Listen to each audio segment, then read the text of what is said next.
We are live and it's playoff time in the Alaska Baseball League as we have the number 1 Matsu Miners against the number 4 seed Chugiak Eagle-River Chinooks. We're here from Herman Brothers Field in Palmer, Alaska. This is Brad Walker, and alongside me is Connor Mills. Will be on hand for you to call this ball game. These two teams' records through the regular season, the Chinooks were 18-26 and the Miners were 27-17.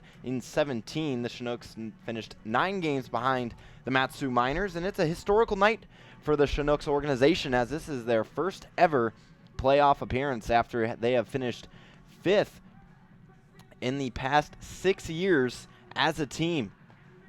So nevertheless, finally making the playoffs, but they're going to have to do it against a pretty battle-tested Matsu Miners organization who has won back-to-back ABL titles after just clinching their returning regular season title a few short days ago. Run through the starting 9 for the Chinooks. Leading things off is the right fielder Bailey Collins, followed by the catcher J. Paul Fullerton. Anthony Forte bats third, the center fielder. Third baseman Jordan Wharton cleans things up for the Chinooks. Second baseman Luke Van Dover batting 5th, and in the 6th spot is first baseman Nick Kreitzer. The shortstop Gregory Ozunia bats 7th, and the 8th spot is Michael Barker in left field, and the designated hitter Andrew Almquist rounds things off in the 9th spot, and they'll be facing number 29 out of the University of Arizona, Jonathan Guardado. Guardado has started 8 times this season, has an ERA of 4.09, 44 innings pitched, a 3-3 record with 34 strikeouts and 16 walks. Guardado has pitched the 7th most innings out of any pitcher in the ABL and stands tall on the mound as Bailey Collins steps in from the left side, and we're ready to get the playoffs rocking and rolling. The first pitch is fouled off and out of play to the left side. We have officially begun postseason baseball in the Alaska Baseball League. 0-1 is the count to Bailey Collins. Guardado winds and deals. He misses outside with a fastball. The count goes to 1-1. So Collins comes into tonight after batting .255 on the regular season with a .347 on base percentage and drove in 10 runs. The leadoff man has now worked a 2-1 count to begin this ball game. So Guardado on the mound, he mentioned out of the University of Arizona. As Collins, he lifts one high in the air to left field, but it is slicing foul and out of play, and now the count will be all tied up at 2 as Guardado looks for his first strikeout of the night. Bailey Collins out of the Concordia University Irvine in Littleton, Colorado. This 2-2 pitch from Guardado is fouled back in straight to the cage. Will stay at a 2-2 count. So it's the number 1 Matsu Miners taking on the number 4 Chinooks. The Chinooks, they had to win their final 2 ball games against the Glacier Pilots in order to secure that 4 spot, and they did at home both times. Guardado's 2-2 misses inside around the knees of Bailey Collins, so the count will move full to the leadoff batter. Collins this season has walked 21 times, but has also struck out 37 as well. Guardado, his payoff pitch misses high, and the first runner is aboard in the ball game. And Bailey Collins, he'll stand on first in the top of the first inning between the Chinooks and Miners. J. Paul Fullerton now steps up to the dish. Also left-handed batter, so the second righty-on-lefty matchup to begin the ball game. And Jonathan Guardado will have to work out of the stretch against the catcher, Fullerton, who batted .273 this season with a .368 on base percentage. Also drove in 14 runs. As he takes the strike low and inside, 0-1. 0-1's the count. There is no score as this is the only second batter of this opening round, game 1 of the ABL playoffs between the Chinooks and Miners. Guardado's next pitch is fouled straight back, so he's ahead in the count, 0-2. For Guardado, this is his 3rd start. In just 2 starts, he does have an 0-2 record in 9 2/3 pitched. And 9 runs allowed, with 7 of them being earned. But currently, he's ahead in the count, 0-2. His pitch is just fouled off by J. Paul Fullerton. Barely got the end of the bat on that one, as the count will stay at 0-2. With nobody out in the top of the first inning between the Chinooks and Miners. So Guardado has struggled a bit, but this is his first start at home against the Chinooks. So he comes set from his waist, kicks, deals. This one chopped over to third near the line. Bozetti originally has trouble handling it, but the throw across the diamond is in time for out number 1. So J. Paul Fullerton is retired on a 5-3 putout. But nevertheless, Bailey Collins does advance to second on the fielder's choice. So the Chinooks with a runner in scoring position with only one out in the top of the first inning. Well, just a good play by Tyler Bassetti to retire J. Paul Fullerton. It was a slow roller up the third base line. Bassetti, with the quick hands and the strong throw, was able to get him. That'll bring up Anthony Forte, the first team All-ABL outfielder for the Chinooks. One of only 3 All-Leaguers for the Chinooks, as they only had one first-teamer, and that being Forte. As he steps in from the left side, he takes a strike low, 0-1. So Collins stands on second. He started this ball game out with a walk, and then J. Paul Fullerton grounding out, hence bringing up the center fielder Anthony Forte out of the University of Richmond. So Guardado still working from the stretch, has this pitch fouled off and out of play to the left side. He'll work again ahead in the count, 0-2. Forte, reasonably so, earning that first team spot. Batted .285 this season with a .331 on base percentage and drove in 25 runs, which was good for 5th in the Alaska Baseball League. But currently, he sits down in the count 0-2. Guardado takes a few peeks to second and then delivers in and gets Forte swinging on the changeup. That'll be out number 2 in the top of the first inning. Nice pitch from Jonathan Guardado. It's his first strikeout of the night. And if you combine that with his regular season strikeout total, that would be 35. But first of the regular season, nevertheless. So Jordan Wharton comes up to the plate from the right side. Still a runner in scoring position for the Chinooks, and Bailey Collins on second base. However, there is 2 outs. So Guardado, he's been working from the stretch ever since Collins reached. Delivers a nice fastball on the outside edge, 0-1. Wharton batted .245 this season with a .354 on base percentage. Also driven 15 runs, along with those 38 hits. Guardado kicks and deals, has Wharton swinging through the curveball, but it'll get through Austin Pinarini's legs and roll to the backstop. And Bailey Collins will now be advanced and only 90 feet away from scoring the Chinooks' first run. But unfortunately for Jordan Wharton, he's now sitting at an 0-2 count. As Collins stands on third, Guardado gets a new ball and then takes a slow walk back to the mound as he tries to retire 3 in a row after allowing a leadoff base runner to the Chinooks. Jordan Wharton out of Indiana Wesleyan University, originally hailing from Akron, Ohio. Akron, Ohio, more made famous of recent by LeBron James. Just recently opened up a school. Nevertheless, the count is 0-2, 2 down, top of the first inning. Guardado kicks, steals, just misses low. With a fastball, the count will move to 1 ball and 2 strikes in the top of the first inning.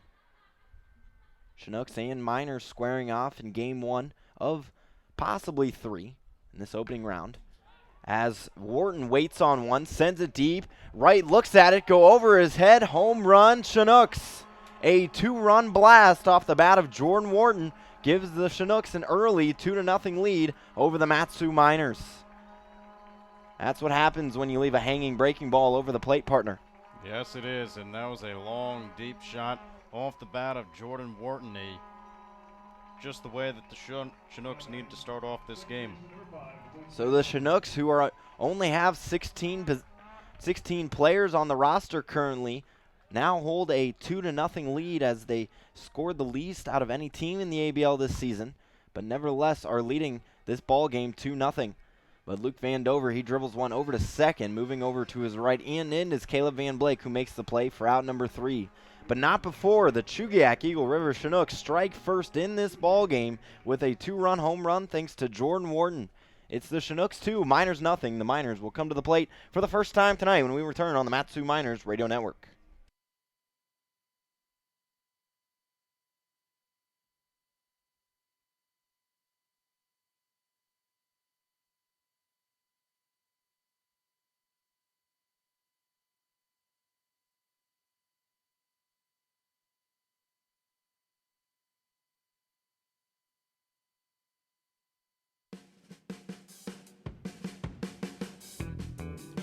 Mat-Su Miners Internet broadcast is sponsored by the Napa Auto Parts of Alaska and owner Jim Ruda. Stop into one of your locally owned and operated Napa Auto Parts of Alaska and ask about a Mat-Su Miners jersey giveaway. So stop in and enter for your chance to win today.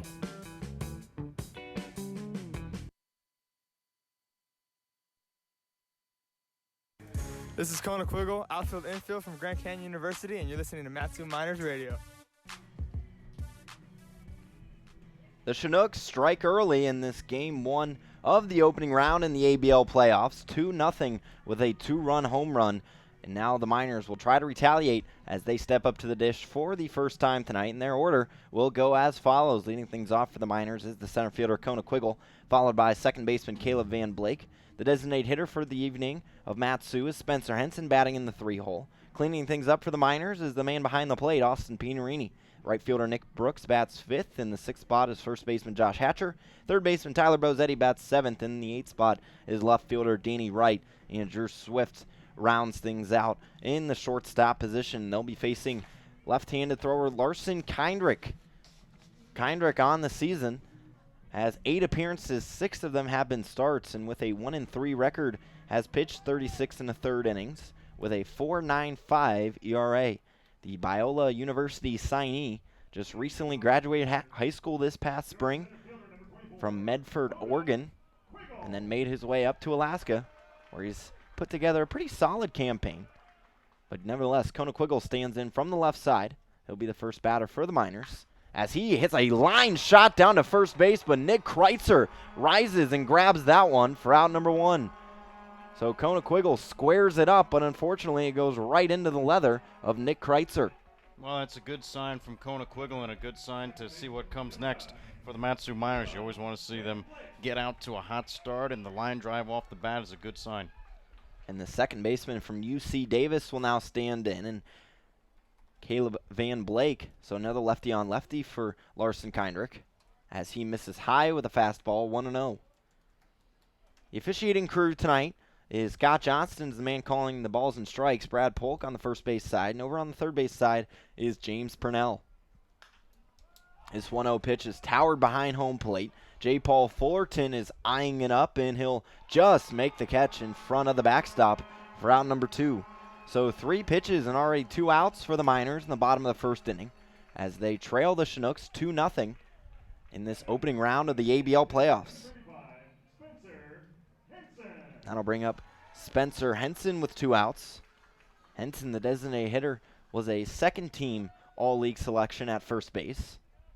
As his stats throughout the season, he batted .336, which was second in the ABL, a 401 on base percentage, and then had 33 RBIs, which was good for tied for first with Bucks first baseman Jake Feith.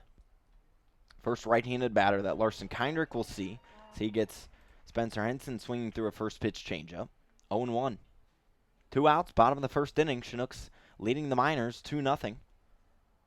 Kindrick working from the wind. His 1-0 pitch is skied into right field. Moving back is Bailey Collins, and he makes the catch a few steps in front of the warning track for out number 3. So the Miners go 1-2-3 to end the first inning. As we head into the second, it's the Chinooks 2, the Miners 0 on the Matsu Miners Radio Network.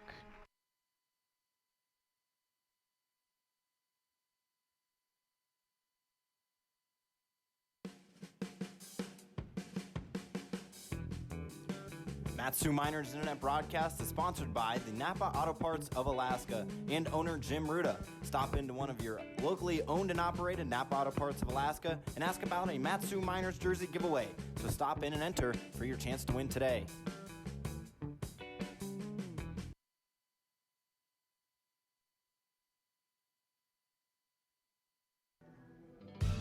The Alaska Railroad and Operation Lifesaver would like to remind our friends and neighbors when approaching a railroad crossing, always expect a train. Look, listen, live.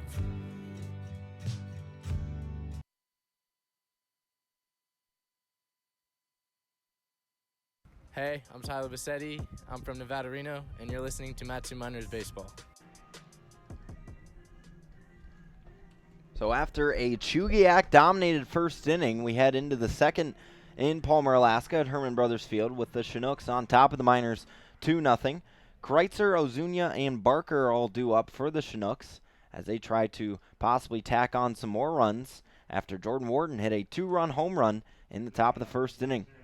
Jonathan Guardado still working on the mound for the Miners. We mentioned this is his 3rd time facing the Chinooks, now has allowed a total of 11 runs against Chugiak, 9 of them being earned. So Kreitzer steps in from the left side of the dish, the first baseman, as he had 17 RBIs this season, which was good for 10th in the ABL. Also brought along a .236 on-base percentage. But he'll look at a strike on the lower outside corner to begin the second inning. Guardado works from the stretch, winds, deals, and nice pitch on the lower inside corner, 0-2. And that's what you need from Guardado, just to come out and keep on firing strikes, try to erase that first inning, just make it an afterthought. As he misses outside with would look to be a waste pitch, 1-2. That's exactly what you have to do as a starter. Only 2 runs allowed, definitely within reach, especially for the Miners offense, which is first in runs scored this season as they scored 207. But nevertheless, they do trail 2-0 to the Chinooks as Guardado misses inside with a fastball.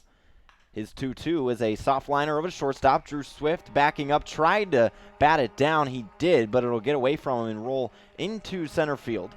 So a base hit off the bat of Nick Kreitzer, just barely getting past Drew Swift, which sort of took a weird hop as a tough play. Nevertheless, excellent job of Swift getting a piece of leather on it. It was, and Swift, he knew he had to move back. He couldn't just run to the ball. He had to trail back and try to get it, and just to get a glove on it was impressive in its own. That brings up the shortstop, Gregory Ozuna, with nobody out in the top of the second inning. For back-to-back innings to begin the ball game, the Chinooks get their leadoff man aboard, as Guardado nails the outside corner with a strike, 0-1. Ozuna bats from the right side of the dish, from Waylon Baptist and originating from the Dominican Republic. As he whiffs at a 0-1 pitch from Guardado, he's yet again ahead in the count, 0-2.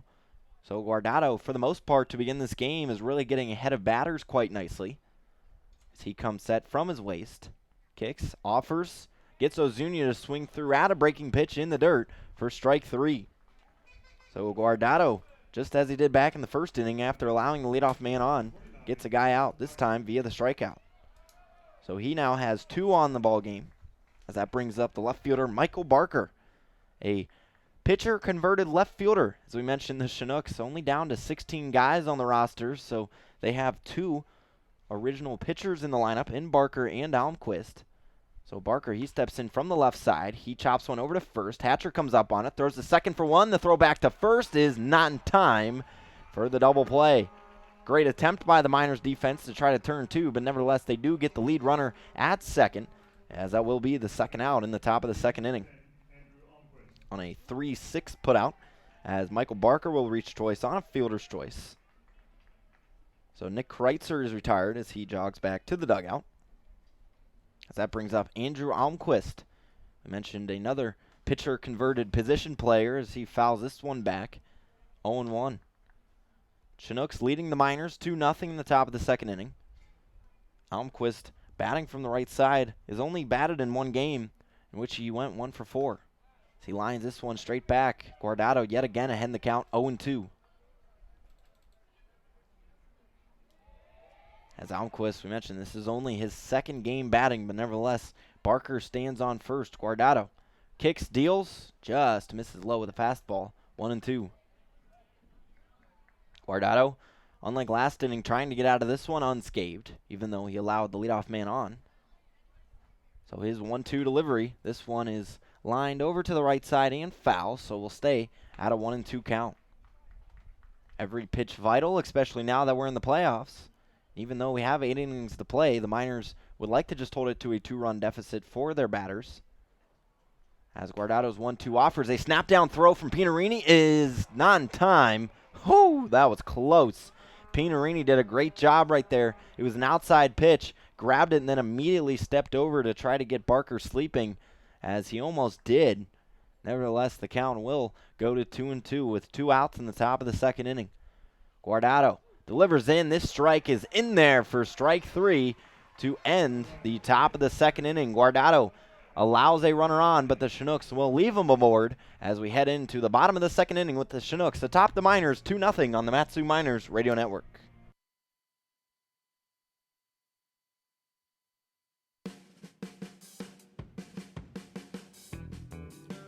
Mat-Su Miners Internet broadcast is sponsored by the Napa Auto Parts of Alaska and owner Jim Ruda. Stop into one of your locally owned and operated Napa Auto Parts of Alaska and ask about a Mat-Su Miners jersey giveaway. So stop in and enter for your chance to win today.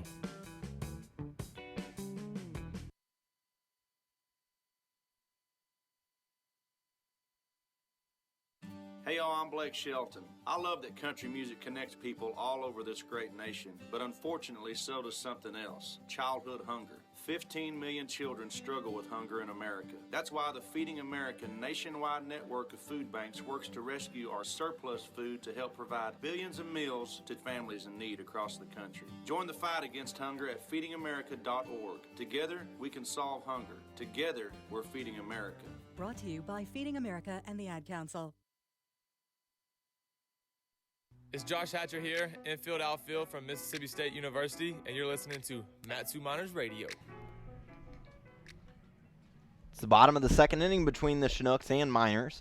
The Chinooks currently hold the lead 2-0 in Game 1 of the ABL playoffs in the opening round of the 1 seed versus the 4 seed, as Austin Pinerini will step into the left side to begin this home half of the second inning. The Miners went down 1-2-3, so their 4, 5, 6 hitters are due up in the second. Kindrick works from the wind. His first pitch to Pinerini has him fouling it straight back into the cage in front of our faces. Pinerini was a first-team All-League selection at the utility position, as Pinerini catches along with playing the outfield, as he's behind the plate tonight. So Kindrick, his next pitch into Pinerini, has him swinging through. Would look to be a high changeup. That's always a risky pitch to throw, but nevertheless got Pinerini to go through it. As Pino batted .269 this season, drove in 26 runs, good for 4th in the Alaska Baseball League. This is a big bender that misses in the dirt. J. Paul Fullerton did a nice job of dropping to his knees to keep it in front of him, just in case Pinerini went around. Austin Pinerini out of Gonzaga University, but currently sits in an 0-2 count, but Kindrick misses high and away with the fastball, 1-2. So the Chinooks defense, Fullerton is behind the plate, Wharton at third, Ozuna at short, Vandover at second, Kreitzer at first, as Pinerini swings through the 2-2 pitch. First strike, number 3, and out number 1 at the top of the second inning. And in the outfield from left to right is Barker, Forte, and Collins. That's the Chinooks defense. So Pinerini, after swinging through strike 3, is the first out of the bottom of the second inning, as Kindrick gets his first strikeout of the ball game. He came in with 30 in the regular season, so now a combined total of 31. But he'll have to face a big bat of Nick Brooks, who steps in from the right side of the dish. Brooks also from Gonzaga. Brooks sort of a late pickup as he swings through this first pitch from Kindrick that hit the outer portion of the zone. Brooks was a part of the championship-winning team Miners last year, and during that span in the playoffs, he went 4 of 14 rather, with 2 RBIs and walked 4 times. But this time he hits a hot shot over to short. Ozuna gloves it and then throws to first in time for out number 2. So 5 have been up for the Miners and 5 have been retired. An excellent start for Larson Kindrick, as his Chinooks still lead the Miners 2-0 in the bottom of the second inning. As that brings up Josh Hatcher, the first baseman from Mississippi State. Another left-handed batter. It's a lefty-heavy lineup the Miners have. Nevertheless, they have rode with it, and it's worked for most of the season. As Hatcher is well in front of that one, he took a nice crisp hack. As the Miners led the league in batting average, on-base percentage, and runs, with an average of .256, on-base percentage of .342, and scored 207 runs. As Hatcher lifts this one high and foul, that'll go into the stands. An excellent crowd on hand here at Herman Brothers Field, even though it's around 60 degrees, cloudy, and sprinkling just a little bit. Would say more of a mist type rain falling down. Nevertheless, the city of Palmer always willing to support their Miners as they look for a 3rd straight ABL title. They'll need 4 more wins to do so. So Kindrick, his 0-2 pitch misses just low, 1-2. That's a long looping curveball out of the hand of Larson Kindrick. Just has to locate it a little bit better. Kindrick, he looks in for his sign. He has it. Now his 1-2 pitch. This breaker ball nails the lower inside corner, left-handed hitting Josh Hatcher. As the Miners, they've been set in order to begin this ball game in the first 2 innings. Nevertheless, the Chinooks are atop the Miners 2-0 on the Mat-Su Miners Radio Network.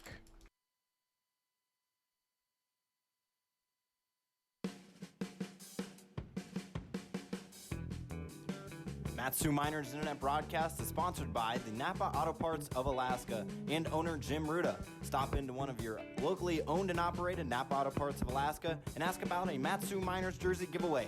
So stop in and enter for your chance to win today.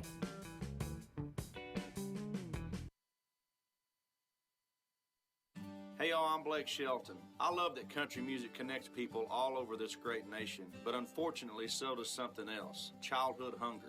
15 million children struggle with hunger in America. That's why the Feeding America nationwide network of food banks works to rescue our surplus food to help provide billions of meals to families in need across the country. Join the fight against hunger at feedingamerica.org. Together, we can solve hunger. Together, we're Feeding America. Brought to you by Feeding America and the Ad Council. Hi guys, Drew Swift, infielder from Arizona State University, and you're listening to Matsu Miners Radio. Welcome back into the third inning here between the Chinooks and the Matsu Miners, with the Chinooks atop the Miners 2-0. Bailey Collins, the leadoff batter for Chugiak, stands in. He'll get things going in the third as Guardado still works on the mound for the Miners. His first pitch nails the inside portion of the plate, 0-1. Collins, who reached on a walk back in his first at-bat, ending up coming around to score thanks to Jordan Wharton's 2-1 home run, as Collins sends one in between first and second on the ground and into right field. And yet again, for the third straight inning here in the third inning, the Chinooks get a runner aboard with their leadoff man. So that's back-to-back innings with a leadoff hit, as Collins now has reached twice, once on a walk in the first inning and now with a hit, as he had 42 this past regular season. And that brings up J. Paul Fullerton from the left side of the dish. The catcher tonight grounded out to the third baseman Bozetti back in the first inning. So now he steps in from the left side, as Bozetti, the third baseman, is even with the third base bag, anticipating a bunt. Fullerton does bunt it straight back to Guardado, and his only play is to first base, as he nails it in time. So J. Paul Fullerton with the sacrifice bunt advances Bailey Collins over to second base, much like they did back in the third inning, but a bit of a difference on how they did it. Nevertheless, there is one out now in the top of the third inning. Well, a ground out to third base or a sacrifice bunt, both gets the job done. And for the Chinooks, runs come at a premium. They only scored 154 in the regular season, which sat fifth in the ABL. So anytime you have a lead of 2-0 and then you get your leadoff man on, you're going to try to get him in position as quickly as possible, and they've done so both times. This is a warm burner over to second off the bat of Anthony Forte, as Caleb Van Blake scoops it up and throws to first for out number 2. So with 2 outs in the top of the third inning, Jordan Wharton steps up to the dish, the man responsible for both of the Chinooks runs, with a 2-run home run back in the first inning off what was a hanging curveball from Jonathan Guardado. Nevertheless, Guardado trying to get the better of the two, with Bailey Collins standing on third base after advancing on that ground out. Guardado's first pitch to Wharton misses high and inside, 1-0. So Wharton now against the Miners, he had 2 RBIs in the regular season. 2 RBIs in the regular season, so now 4 if you combine the postseason total as well. This one is towered over to the right side of foul ground. Moving towards the Miners dugout is Austin Pinarini and Josh Hatcher, the catcher and first baseman, but neither are able to get to it as that ball falls. And the count goes 0-2. So Jordan Wharton, that would be his 17th RBI of the season, as he had 15 in the regular season. And that is his first hit now in 3 games. And what a big one it is, a 2-run home run in the postseason. As the Chinooks are the 4 seed, where the Miners, they're the 1st seed. Nevertheless, Guardado, his 0-2 pitch. This one is fouled just off and over to the right side. Count stays at 0-2. Both teams that were very good at home this year with over 500 records, and then both as well under 500 on the road. So an 0-2 count in the top of the third inning. This is a pitch that hit the outside corner and is flied foul and out of play to the right side. The count will stay at 0-2. So Jordan Wharton, the third baseman, trying to implement his mark yet again here in the ABL, but he'll have to do so with 2 strikes against Jonathan Guardado. So Guardado comes set from his waist. Long look in, now delivers. This one is lifted into center field. Moving in quickly is Conequiggle, diving and making the catch for out number 3 is the center fielder for the Mat-Su Miners in Conequiggle. So for back-to-back innings, the Chinooks get their leadoff man on, but they'll leave him aboard, and the score will stay at 2-0 with the Chinooks over the Miners as we head into the bottom of the third on Mat-Su Miner Radio.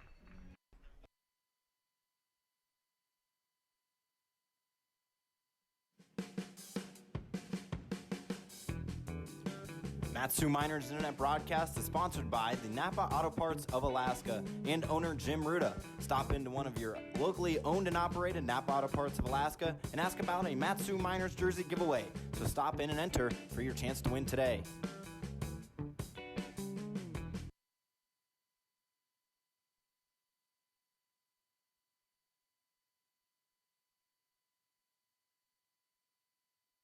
You know what really gets a party started? Indoor baseball. Yeah, just find a broom or a pool cue, and you can use like anything as a ball. Cans, bottles, shoes. Hey bro, toss me that avocado. Most party fouls are pretty dumb, but if you decide to drink and drive underage, you could lose your license and your freedom. Underage drinking and driving, the ultimate party foul. Learn more at ultimatepartyfoul.org. Brought to you by the National Highway Traffic Safety Administration and the Ad Council.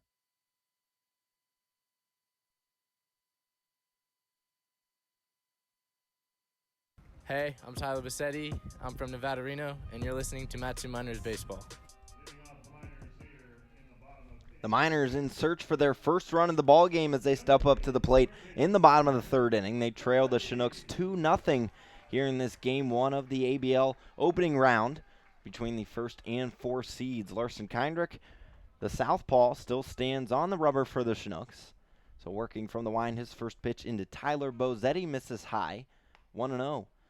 Bozetti, the right-handed hitting third baseman, batted .241 this past season with 13 RBIs. As this second pitch, this is scorched over to third base, but Warren does a good job of handling it and throws across the diamond in time for out number 1. So the Miners now have been retired 7 batters in a row as the 8-hitter, Danny Wright, the left fielder from Southeast Missouri State, stands up to the dish. Wright had a pretty nice season after what really had some woes in the middle part of the season, but nevertheless brought it back quite nicely. Bat .262 on the year with .350 on base percentage. Also driven 5 runs to go along with that. As he looks to drag bunt, this one is hopped just off in front of the mound to Kindrick, who makes a nice spinning throw in time for out number 2. So the Miners still in search of their first base runner as the 9-batter Drew Swift steps up to the dish from the right side. The shortstop from Arizona State takes a nice conversation with Danny Wright before entering in the batter's box. Swifty this past season, the second team All-League at shortstop, and also won the Gold Glove Award. Batted .207 this past season and drove in 17 runs, which is good for tied for 10th. As the first pitch into Drew Swift nails the lower portion of the strike zone, 0-1. So Kindrick has retired 8 in a row for the Chinooks, as the Chinooks pitching in the regular season was tied for last in ERA, and Drew Swift pokes one out into center field, and the Miners have their first hit and first base runner of the ball game thanks to a single from Drew Swift. And Swift really has been swinging the bat well as of late. Just really finding some contact. No extra base hits yet from Swift, but just getting on base. He has the speed to move over almost at will. And you mentioned playing well. In the final 3 games of the regular season, Swifty had a .375 average with 3 hits. Also had an RBI and has walked in 2 out of his last 4 games. So a guy that in the 9th spot has done a nice job of extending innings for the Miners to bring back up that heavy loaded top half. As Conequiggle stands in, the leadoff batter for the Miners with 2 outs in the bottom of the 3rd inning. The Miners still trailing 2-0. Kindrick, his first pitch, misses low with a fastball. 1-0 to Quiggle. Quiggle, who was first pitch swinging in his first at-bat in the bottom of the 1st, had a line drive straight to the glove of Nick Kreitzer. Nevertheless, now with a runner on first base, looks to possibly bring in a run for the Miners, as Kindrick kicks and then throws over to first, but Swift is back in time. Swifty with 14 stolen bases this season, which is at 2nd in the ABL, just behind the Pilots' third baseman, Jordan Arruda. So Kindrick comes set from his chest, the first time working from the stretch this evening. He misses low and inside around Quiggle's ankles, 2-0. So Quiggle, who was 4th in batting average this year with a 309 clip, and also drove in 19 runs, which is good for 8th in the ABL. Nevertheless, Kindrick, quick snap throw over to first, not in time, trying to keep Swift in check at first base. As you have to do so, Swift very fast around the base paths as Kindrick looks in for his sign. Now comes set, takes a long peek to first, and then a short leg lift. Now a throw over to Drew Swift, so Kona Quiggle has yet to see the third pitch yet, as he'll take some time to sort of warm up a little bit. Kona, who had 3 hits in his last 2 games, went 3 for 8 in that span. And against the Chinooks is batting .310 with 2 RBIs. Nevertheless, the 2-0, this misses well inside and in the dirt. 3-0 to Kona Quiggle. With 2 outs in the bottom of the 3rd inning, the Miners on top of the Chinooks 2-0. Kona was a first-team outfielder in the ABL this season, as he had a league-leading 51 hits. Would like one right now as the Miners trying to tie this game back up at 2. So taking all the way was Quiggle as this pitch was on the lower outside corner. 3 balls, 1 strike, bottom of the 3rd inning. Chinooks on top of the Miners 2-0. As the Chinooks, this is their first playoff game in organization history. So Kindrick, who checks over at first. Swift was back in time. Swift with not a real aggressive lead over at first base, but nevertheless is always threatening because he does get good jumps on batters, or pitchers, I should say.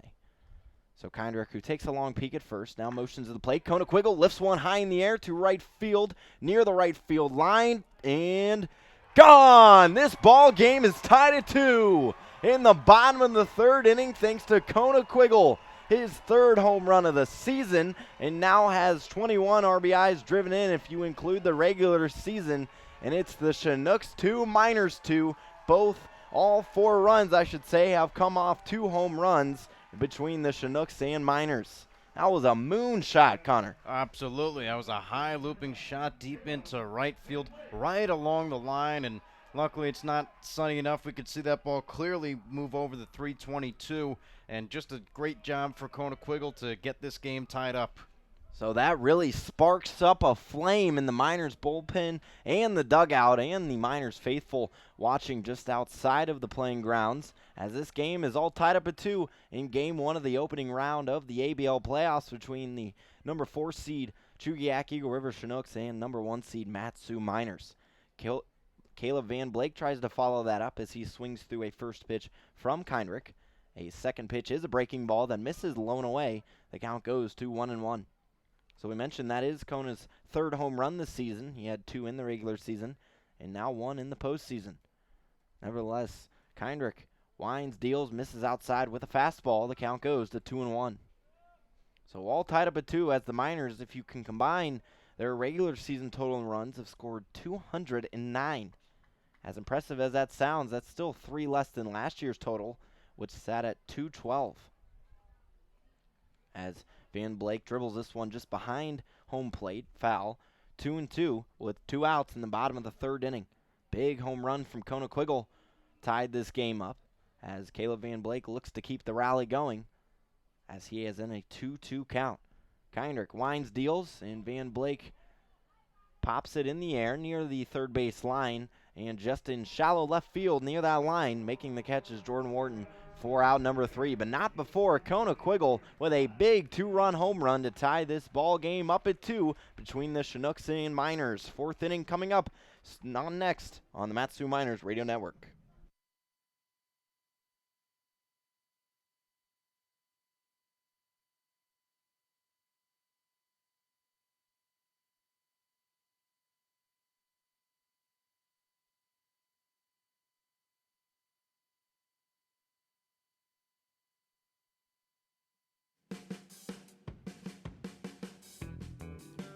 Mat-Su Miners Internet broadcast is sponsored by the Napa Auto Parts of Alaska and owner Jim Ruda. Stop into one of your locally owned and operated Napa Auto Parts of Alaska and ask about a Mat-Su Miners jersey giveaway. So stop in and enter for your chance to win today.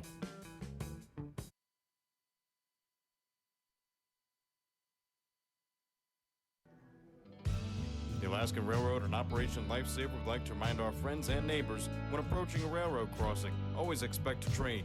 Look, listen, live.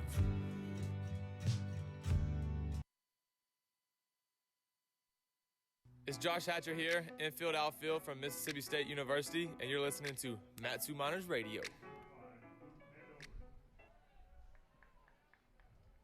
It's the top of the fourth inning between the Matsu Miners and Chugiak Eagle-River Chinooks as the first pitch is delivered to Luke Van Dover for a ball.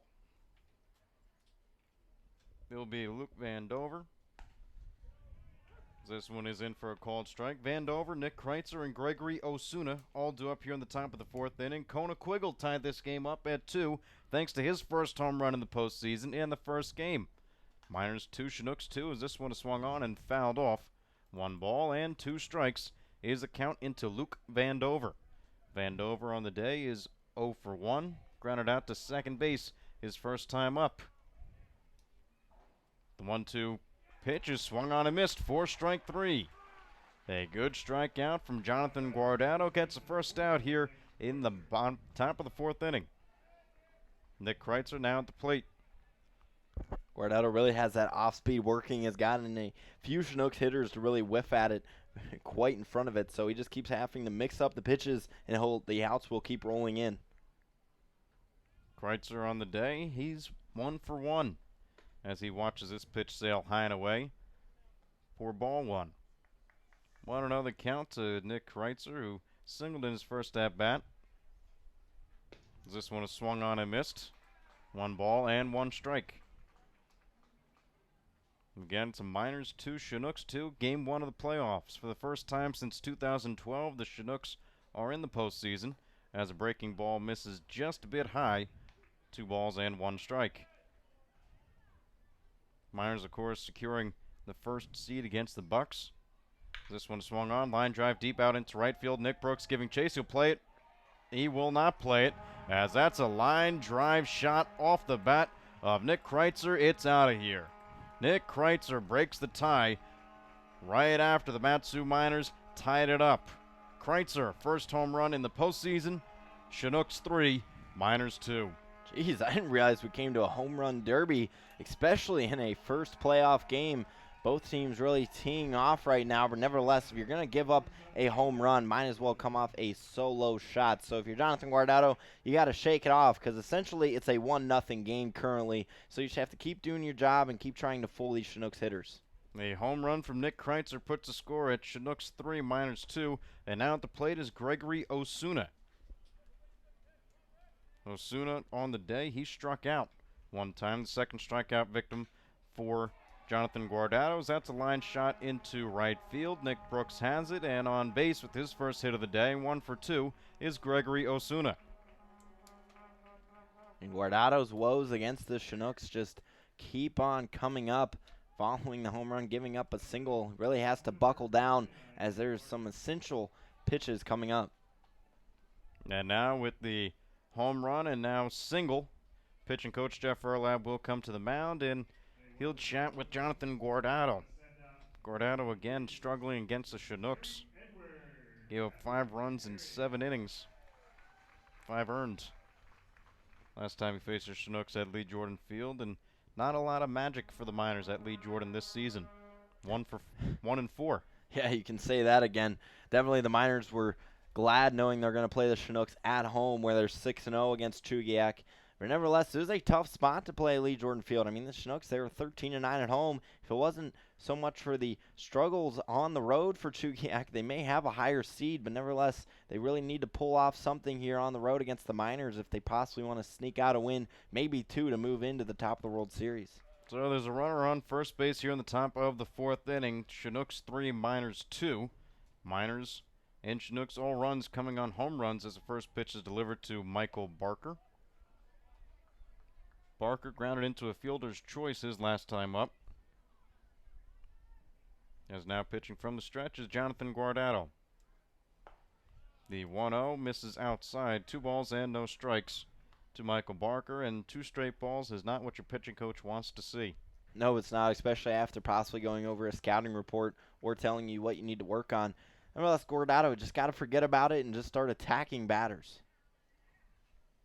2 balls and no strikes is the count. The pitch from Guardado hits the outside corner for strike 1. 2-1 is the count with Gregory Osuna of the Chinooks on first. It's the Chinooks 3, Miners 2. As Guardado pitching to Barker. This one swung on, ground ball over to Josh Hatcher. He looks at second, but will have only one play at first, as on the move was Gregory Osuna.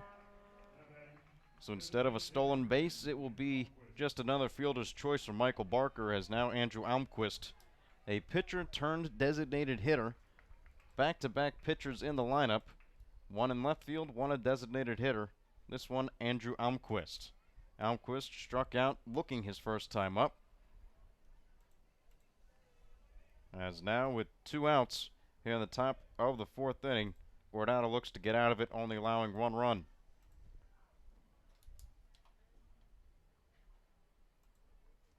First pitch into Almquist misses low for ball 1. We're coming to you live from Herman Brothers Field here in Palmer, Alaska. Connor Mills, Brad Walker with you. Game 1 of the postseason between the Mat-Su Miners and Chugiak Eagle-River Chinooks, as Guardado deals, and this one is found straight back. Guardado hitting a nice fastball. And again for Almquist. Just turned into a designated hitter for the Chinooks. Struck out in the top of the 2nd inning. Now Guardado looks to put the top of the 4th to rest as he hits the outside corner with the fastball. 2 strikes on Andrew Almquist. 1-2 the count. From the stretch, Guardado looks back. Now at the plate he deals. Swung on and a foul ball from Almquist. Count remains at 1 ball and 2 strikes. It's definitely tough not having that scoreboard for these players. Not normally used to that with their nice facilities. Unfortunately, just not working today at Herman Brothers Field, but something that everyone will have to adjust to. Not sure why the scoreboard has been down, but it's been malfunctioning for some time, and now there's a pickle. Guardado looks to pick off Gregory Osuna. The speed of Swift is able to get Gregory Osuna to put the 3rd out in the top of the 4th, but not before the Chugiak Eagle-River Chinooks take a 3-2 lead thanks to a home run from Nick Kreitzer. It's the Chinooks 3, Miners 2. You're listening to the Mat-Su Miners on the Miner Radio.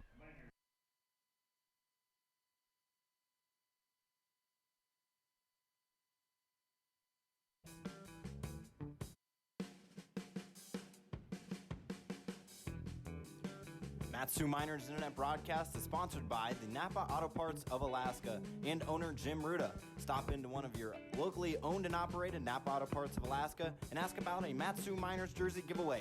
So stop in and enter for your chance to win today.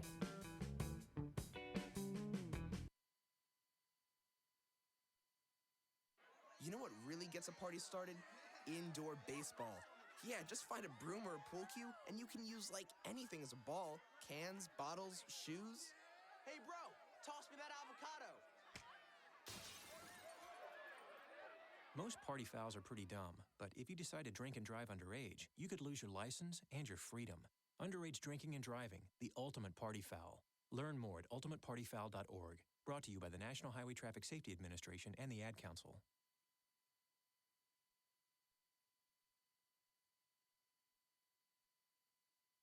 This is Aaron Walters from Texas A&M University. I'm a catcher, infielder, and you're listening to Mat-Su Miners Radio. Bottom of the 4th inning here at Herman Brothers Field. Miners trail the Chugiak Eagle-River Chinooks by a score of 3-2. Miners the 1 seed in the postseason. Chinooks, they barely got in with a 5-4 victory at Lee Jordan Field over the Anchorage Glacier Pilots, as they are the 4th seed and are currently leading this game in the bottom of the 4th by a score of 3-2. Leading things off is Spencer Henson. Henson hit a ball out into right field his first time up. That was good for a F9. It was now the 2nd trip to the plate for Spencer Henson. Henson during the regular season in the ABL had 33 RBIs, 13 walks, and struck out 20 times as he swings through the off-speed pitch of Larson Kindrick, 0-1. For Spencer, led the minors in doubles. He had 12, had 1 triple, and 7 home runs. Those 7 home runs were tied for the best. This one is taken for a ball.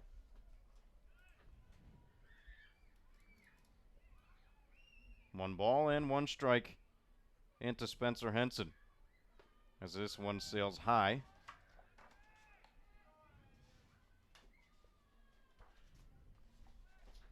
Two balls and 1 strike. Here's the count. 2-1 delivered from Kendrick, swinging, ground ball, a high chopper over to third baseman Jordan Wharton. The throw is a little low, but Kreitzer has it for the first out here in the bottom of the 4th.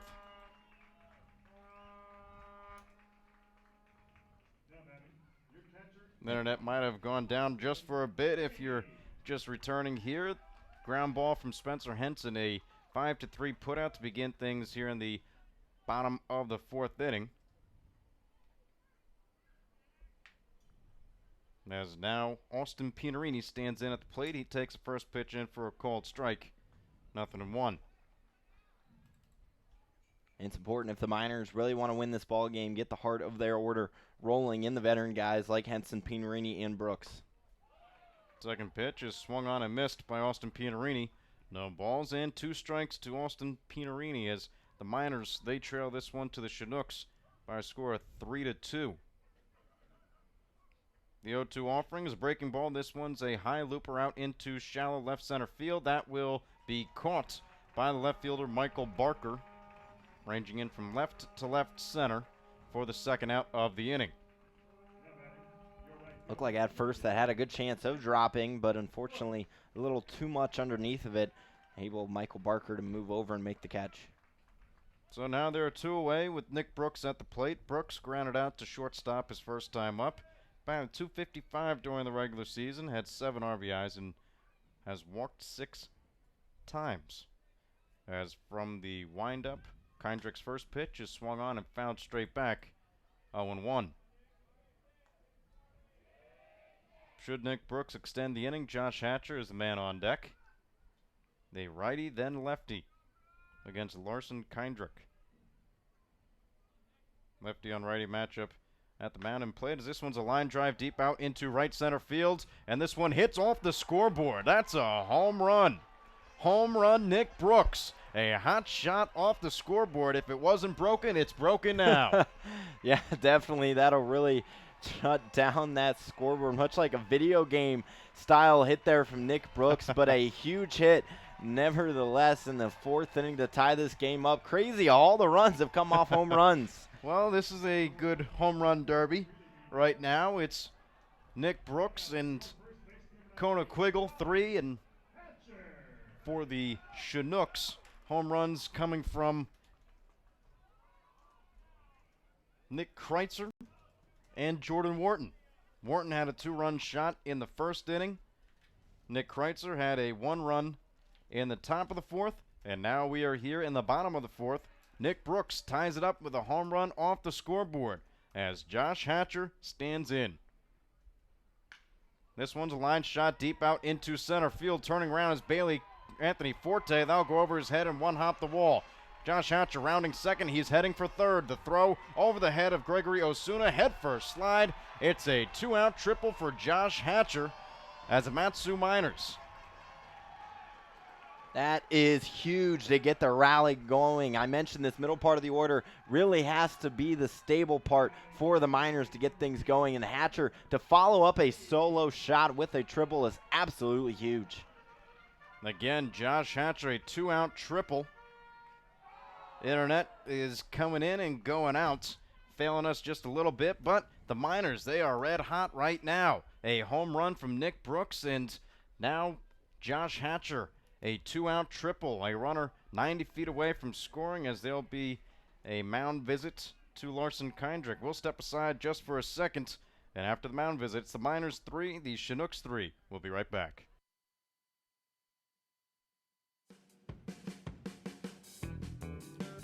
Matsu Miners Internet Broadcast is sponsored by the Napa Auto Parts of Alaska and owner Jim Ruda. Stop into one of your locally owned and operated Napa Auto Parts of Alaska and ask about a Matsu Miners jersey giveaway. So stop in and enter for your chance to win today.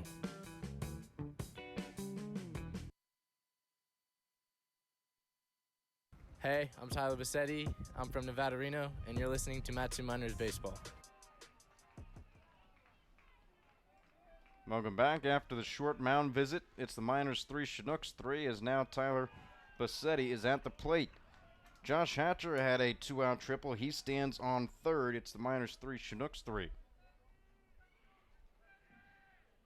I tell you what, hitting that scoreboard really messed up a whole bunch of things up here in the box. Yes, it did, as internet is going in and out. We hope you're still with us here. Everything appears to be green right now. Tyler Bassetti down in the count, no balls and 2 strikes. Josh Hatcher on third. There are 2 outs here on the bottom of the 4th inning. Kendrick's pitch swung on and missed by Bassetti. Looks like we're a strike ahead. Now the count is at 0-2. Again, scoreboard is out. Internet intermittent here, as we're trying to get things going off on the right foot entering into the postseason. It's game 1 against the Chinooks on a 3-game series. Best of 3 will move on. This one is swung on and fouled off into foul territory along the right side. Giving chase was the first baseman, Nick Kreitzer. He won't be able to get it. It's a foul ball, and now the count 1 ball, 2 strikes to Tyler Bassetti. If you're Bassetti, if you're going to fly one, you want it to be a little more into the outfield, so that way you give a chance for a sacrifice fly. Nevertheless, he's given another shot, and he's definitely looking for the hit. Bassetti behind in the count, 1 ball and 2 strikes.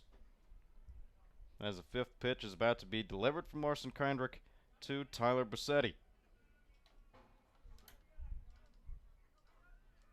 Bassetti stands in, watches this one hit the outside corner for strike 3 called, but not before Nick Brooks ties this game up again. It's the Miners 3, Chinooks 3.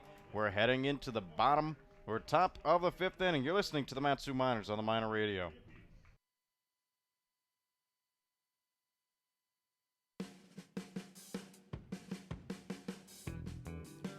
Matsu Miners Internet Broadcast is sponsored by the Napa Auto Parts of Alaska and owner Jim Ruda. Stop into one of your locally owned and operated Napa Auto Parts of Alaska and ask about a Matsu Miners jersey giveaway. So stop in and enter for your chance to win today.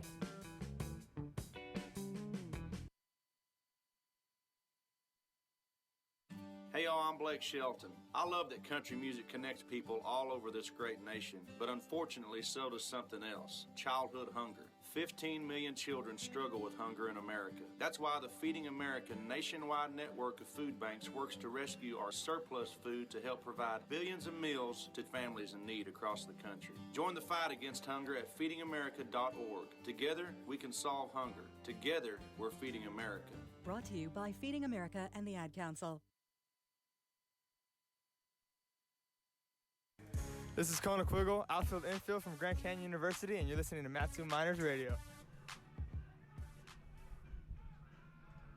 Top of the 5th inning, ball game tied at 3. Returning to the plate will be Andrew Almquist after Gregory Osuna was caught stealing. A nice pickoff move from Jonathan Guardado, as this one still remains tied at 3 thanks to Nick Brooks. Hit a hot shot off the bat, a line drive right into the scoreboard, and the scoreboard, it's been off the entire game. Not sure what the issue may be. It's been on the fritz over the last couple games, but now it might be a little bit more broken thanks to the line drive. Yeah, but I'm sure the Miners aren't necessarily complaining about it, as luckily that tied the game, but nevertheless, hopefully that does get fixed somewhat soon. Now Andrew Almquist with the new count will stand in. Almquist was behind in the count, 1-2. Before Osuna was caught stealing, and now first pitch is swung on, and it's a fly ball out into right. Nick Brooks eyes it up, takes a couple hops back, and makes a one-hand grab for the first out here in the top of the 5th inning. Almquist retired on the fly ball to right, and now Bailey Collins, the leadoff man for the Chinooks, will step to the dish. And it was a real nice move from Guardado to end that top of the 4th inning with a nice wheel throw. Really got Ozuna off the mark. The Chinooks down a couple players as this one is taken inside for ball one. Michael Barker and Andrew Almquist, pitchers turned hitters, as the Chinooks have been banged up a little bit this season, but they've had enough success to get into the postseason, as the first two pitches from Jonathan Guardado are for balls. 2-0 is the count to Bailey Collins. Collins has reached base both times. When he's reached, he was on a walk and a single, as he's 1 for 1 and takes this one on the low and outside corner of the plate. 2 balls and 1 strike. Guardado from the windup, he deals, swinging, line drive deep out into right field. Nick Brooks will be over his head, but this one will stay in the park. On one hop, the throw, it's a good one. A long line drive taken on one hop by Drew Swift, but the speed of Bailey Collins beats the throw, as it's a leadoff double for the leadoff man, Bailey Collins. It's not a leadoff double, as that's the second batter at the plate. First one, Andrew Almquist, flew out to right, but Bailey Collins, a one-out double. And now J. Paul Fullerton coming to the dish. That was an absolute cannon out of right field from Nick Brooks. If that was a little more on the mark, they may have set down Bailey Collins. Just a great arm from Nick Brooks. As we're here on the top of the 5th inning, ball game tied at 3. First pitch swinging is J. Paul Fullerton. He hits a high, long shot deep out into right field, but he just gets in front of it. It's a home run happy day, as we've seen 1 home run out into left field, 2 home runs into right field, but this one will not be one. It had the distance, just not the accuracy, as J. Paul Fullerton will now stand in with a long foul ball. And now it looks like catcher David Avitia will run out to the bullpen, and it appears Matsu Minor will start throwing. And that is the streamline over into right field, so for these lefties, they can get it high enough with enough exit velocity, it'll definitely sail over the right field wall. 0-1 the count. The pitch is a fastball high and away. 1 ball and 1 strike. J. Paul Fullerton is 0 for 1 today. Grounded out to third and had a sacrifice bunt in the top of the 3rd inning. The 1-1 is taken low and inside. 1 ball and 2 strikes. It'll be J. Paul Fullerton and Anthony Forte, as there's only 1 out here in the top of the 5th with a runner in scoring position in Bailey Collins. He's on second. Doesn't have a big lead. And now a swing and a foul ball from J. Paul Fullerton puts the count at 2 balls and 2 strikes. For Guardado, this is a big out. You want to get that second out with that runner still standing on second for the Chinooks, as Collins has really been the kryptonite, getting on both times and advancing to third, only scoring once, but nevertheless, he has been doing well for the Chinooks in that leadoff spot. Bailey Collins 2 for 2 on the day, as J. Paul Fullerton looks to hit him in. This one swinging and a bouncing ball over towards first base. Took a high hop, but Josh Hatcher has it. Takes the underhand toss to Guardado, covering first in time for the second out here in the top of the 5th inning. A nice play from Josh Hatcher. Kept it in front of him. Was able to go low to high with his glove and get the out for Guardado. And now for Jonathan, he needs to get this last out. And one of the best hitters in the ABL during the regular season in Anthony Forte. As Brad told you earlier on in the broadcast, Forte was one of the starting outfielders in the ABL first team all-league. Yeah, Forte has been pretty good for the Chinooks all year long. Unfortunately, in this ball game, 0 for 2, but we all know that when you have a good bat, you never are discouraged. This one almost hits him at his legs. Forte dancing out of there. 1 ball, no strikes is a count to Forte, and as you said, 0 for 2 on the day, has a strikeout in the first, and also grounded out to second base in the 3rd. Looking for his first hit of the postseason, as Guardado from the stretch he deals, and a swing and a miss from Forte. Check that, he fouled it off straight down at the plate. 1 ball and 1 strike. Guardado just putting himself in some tough situations in the first 4, now 5 innings, always allowing a runner in scoring position, but he's done well for the most part to work out of it, and only 3 runs given up, so he'll try to keep that run total to a minimum. Ball game is tied up at 3 between the Chugiak Eagle-River Chinooks and the Matsu Miners, as now the ABL has been whittled down to 4 teams. Anchorage Glacier Pilots, the team out of the postseason this year, as the Chinooks are making it for the first time since 2012. 6 years since the Chinooks have made it this far.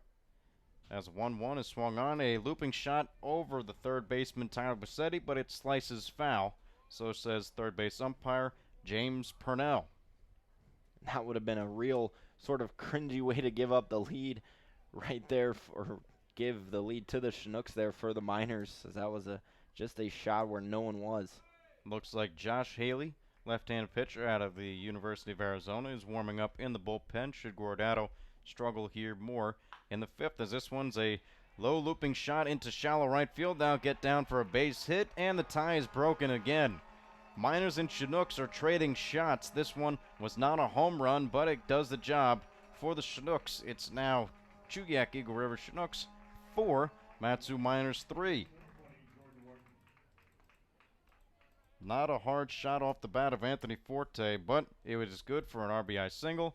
And with that RBI single, manager Ben Taylor will take a slow walk out to the mound, and it looks like Jonathan Guardado's day will be done after 4 2/3 of an inning. Again, it's the Chinooks 4, Miners 3, as we'll see a new pitcher when we return here on Mat-Su Miners Radio.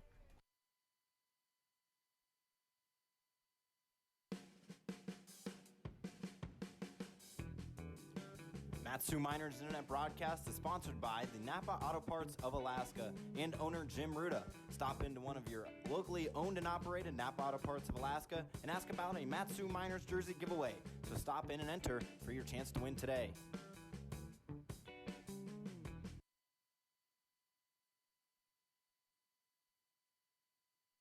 This is Mario Andretti.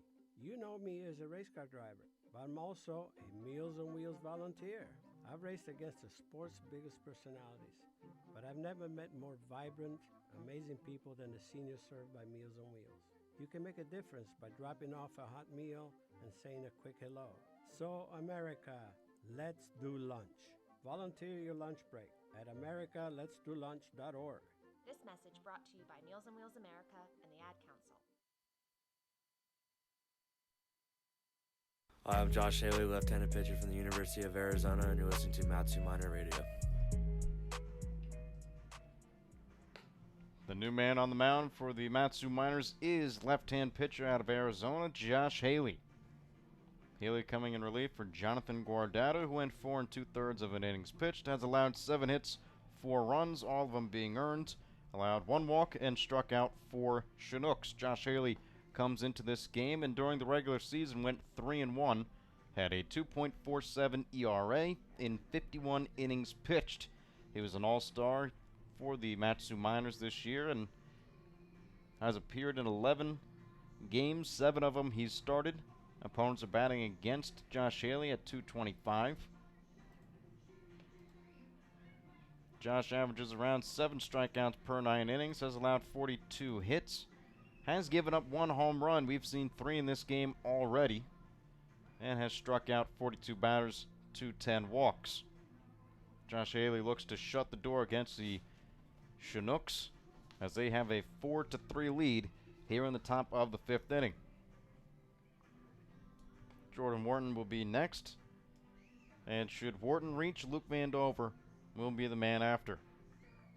And Josh, now this is his second time appearing in a game for the Miners in relief work, as he came in a huge position for the last regular season game against the Bucks, and he looks to do a similar thing here as the Miners really looking to win this first game and not try to book it in and then try to win 2 in a row. Jordan Wharton at the dish. Wharton already has 1 of the 3 home runs, 2 of them coming from the Chinooks. First pitch from Josh Haley into Jordan Wharton's a fastball that misses outside for ball 1. And for Haley, it's all about throwing strikes and attacking the batter right here. You can't worry about the guy on first. You just have to go to the guy at the plate. Haley's second pitch is another fastball. It misses low and away again. 2 balls, no strikes, with 2 outs here in the top of the 5th inning. Wharton is 1 for 2, has a solo home run, or a 2-run home run, in the first, and then flew out to center field in the third. 3 straight balls from Josh Haley, the new relief pitcher for the Miners here in the top of the 5th. Haley again coming in relief for Jonathan Guardado, who went 4 2/3. Haley looking to get that 1/3 of an inning and get the Miners out of the top of the fifth as this one is swung on and a ground ball over towards first base side. That goes foul. 3 balls and 1 strike is the count from Josh Haley into Jordan Wharton. From the stretch, Haley's pitch swung on. It's a fly ball out into right field. It stays in the park. Under it is Nick Brooks. He makes a one-hand catch, and the side is retired. Mat-Su Miners get out of the top of the fifth, only allowing 1 run, and it was a RBI single from Anthony Forte. Chinooks 4, Miners 3. Bottom of the fifth coming up next on Mat-Su Miners Radio.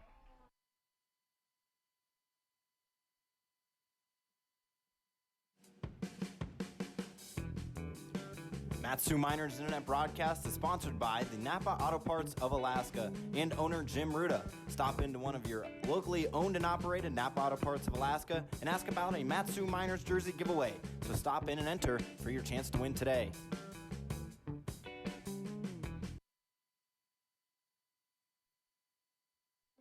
This is Mario Andretti. You know me as a race car driver, but I'm also a Meals on Wheels volunteer. I've raced against the sport's biggest personalities, but I've never met more vibrant, amazing people than the seniors served by Meals on Wheels. You can make a difference by dropping off a hot meal and saying a quick hello. So, America, let's do lunch. Volunteer your lunch break at americaletsdolunch.org. This message brought to you by Meals on Wheels America and the Ad Council.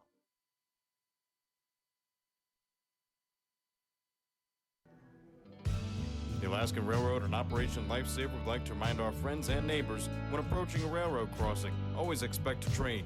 Look, listen, live.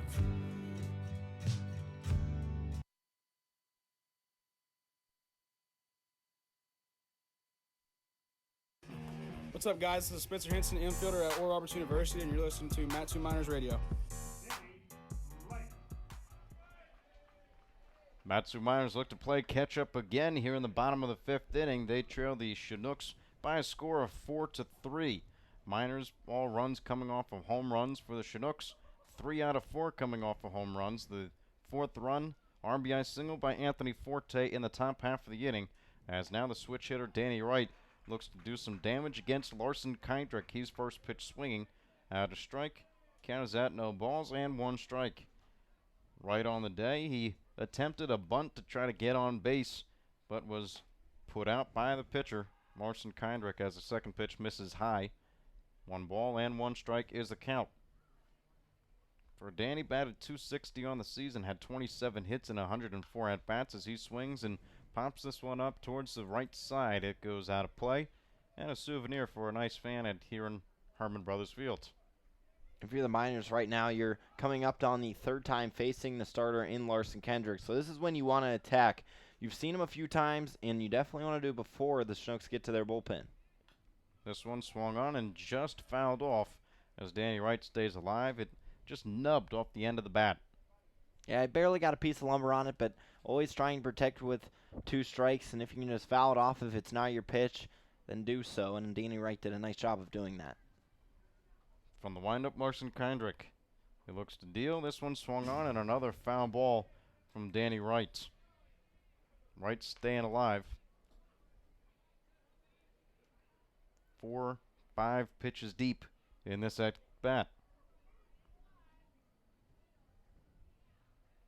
Kindrick from the windup. The high hold of the glove. And he's set. This one's a pop fly out into left center field, ranging over is Michael Barker, and he makes a one-hand grab for the first out here in the bottom of the 5th inning. With the out, Drew Swift will come to the plate. Swift, he's 1 for 1, got things started in the bottom of the 3rd and was assisted by Kona Quiggle, who had a long shot out into right field over the 322 mark for his first home run of the postseason. Swift, first pitch swinging, he sends it in the air into right center field, ranging over is Bailey Collins, and he makes one-hand grab. 2 flyouts back-to-back, 1 from Danny Wright, 1 from Drew Swift. 2 outs here in the bottom of the 5th inning. Well, the Miners got that first run from Kona Quiggle with 2 outs, so maybe we can see some more magic. Might not be a home run, but if Kona can possibly get on base and bring up the be what would be the beginning part of the middle of the order. That'd be huge. Konaquiggle looking to keep this inning alive. A lefty-on-lefty matchup. First pitch from Larson Kindrick misses. It's a curveball that bounces away from the catcher, J. Paul Fullerton. 1 ball and no strikes to Konaquiggle. And for Kona, again, a first-team outfielder here in the ABL. A nice honor. As the second pitch is swung on, and this one is flied out into left field, ranging into foul territory. Catching it in fair, though, was the shortstop Gregory Osuna for the third and final out in the bottom of the 5th inning. Miners go down 1-2-3 as the top of the 6th is coming up next here on Mat-Su Miners Radio.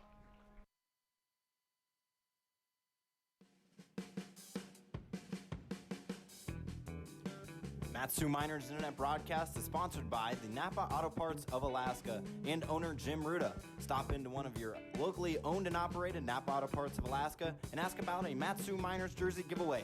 So stop in and enter for your chance to win today.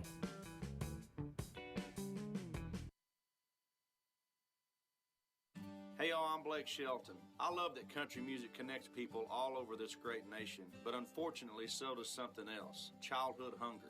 15 million children struggle with hunger in America. That's why the Feeding America nationwide network of food banks works to rescue our surplus food to help provide billions of meals to families in need across the country. Join the fight against hunger at feedingamerica.org. Together, we can solve hunger. Together, we're Feeding America.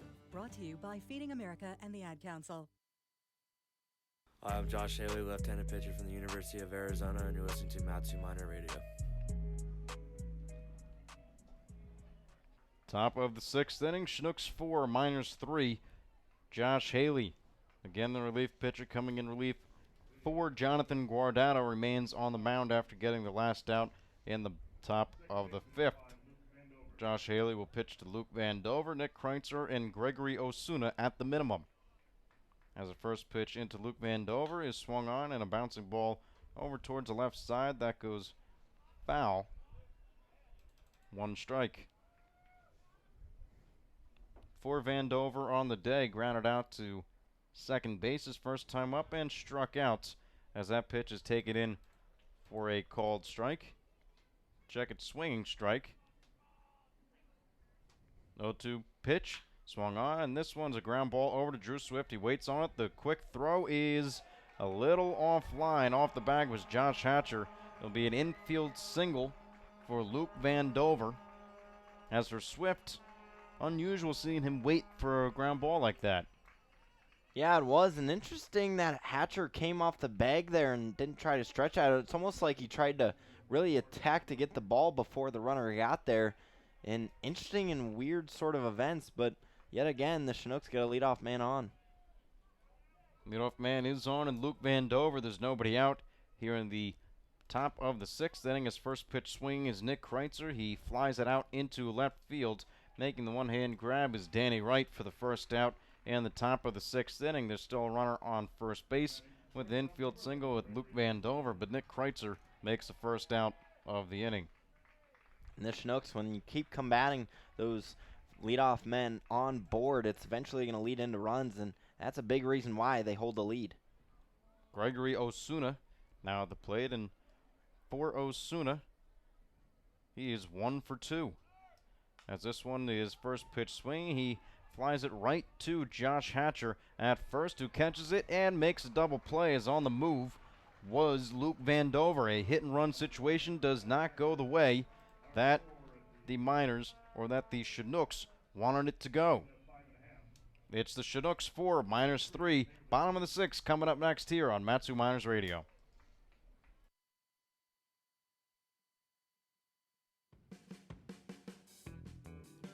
Mat-Su Miners Internet broadcast is sponsored by the Napa Auto Parts of Alaska and owner Jim Ruda. Stop into one of your locally owned and operated Napa Auto Parts of Alaska and ask about a Mat-Su Miners jersey giveaway. So stop in and enter for your chance to win today.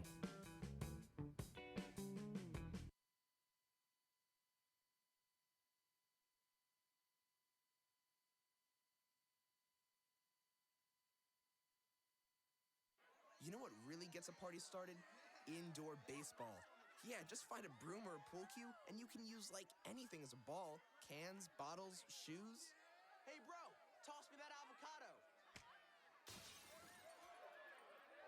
Most party fouls are pretty dumb, but if you decide to drink and drive underage, you could lose your license and your freedom. Underage drinking and driving, the ultimate party foul. Learn more at ultimatepartyfoul.org. Brought to you by the National Highway Traffic Safety Administration and the Ad Council.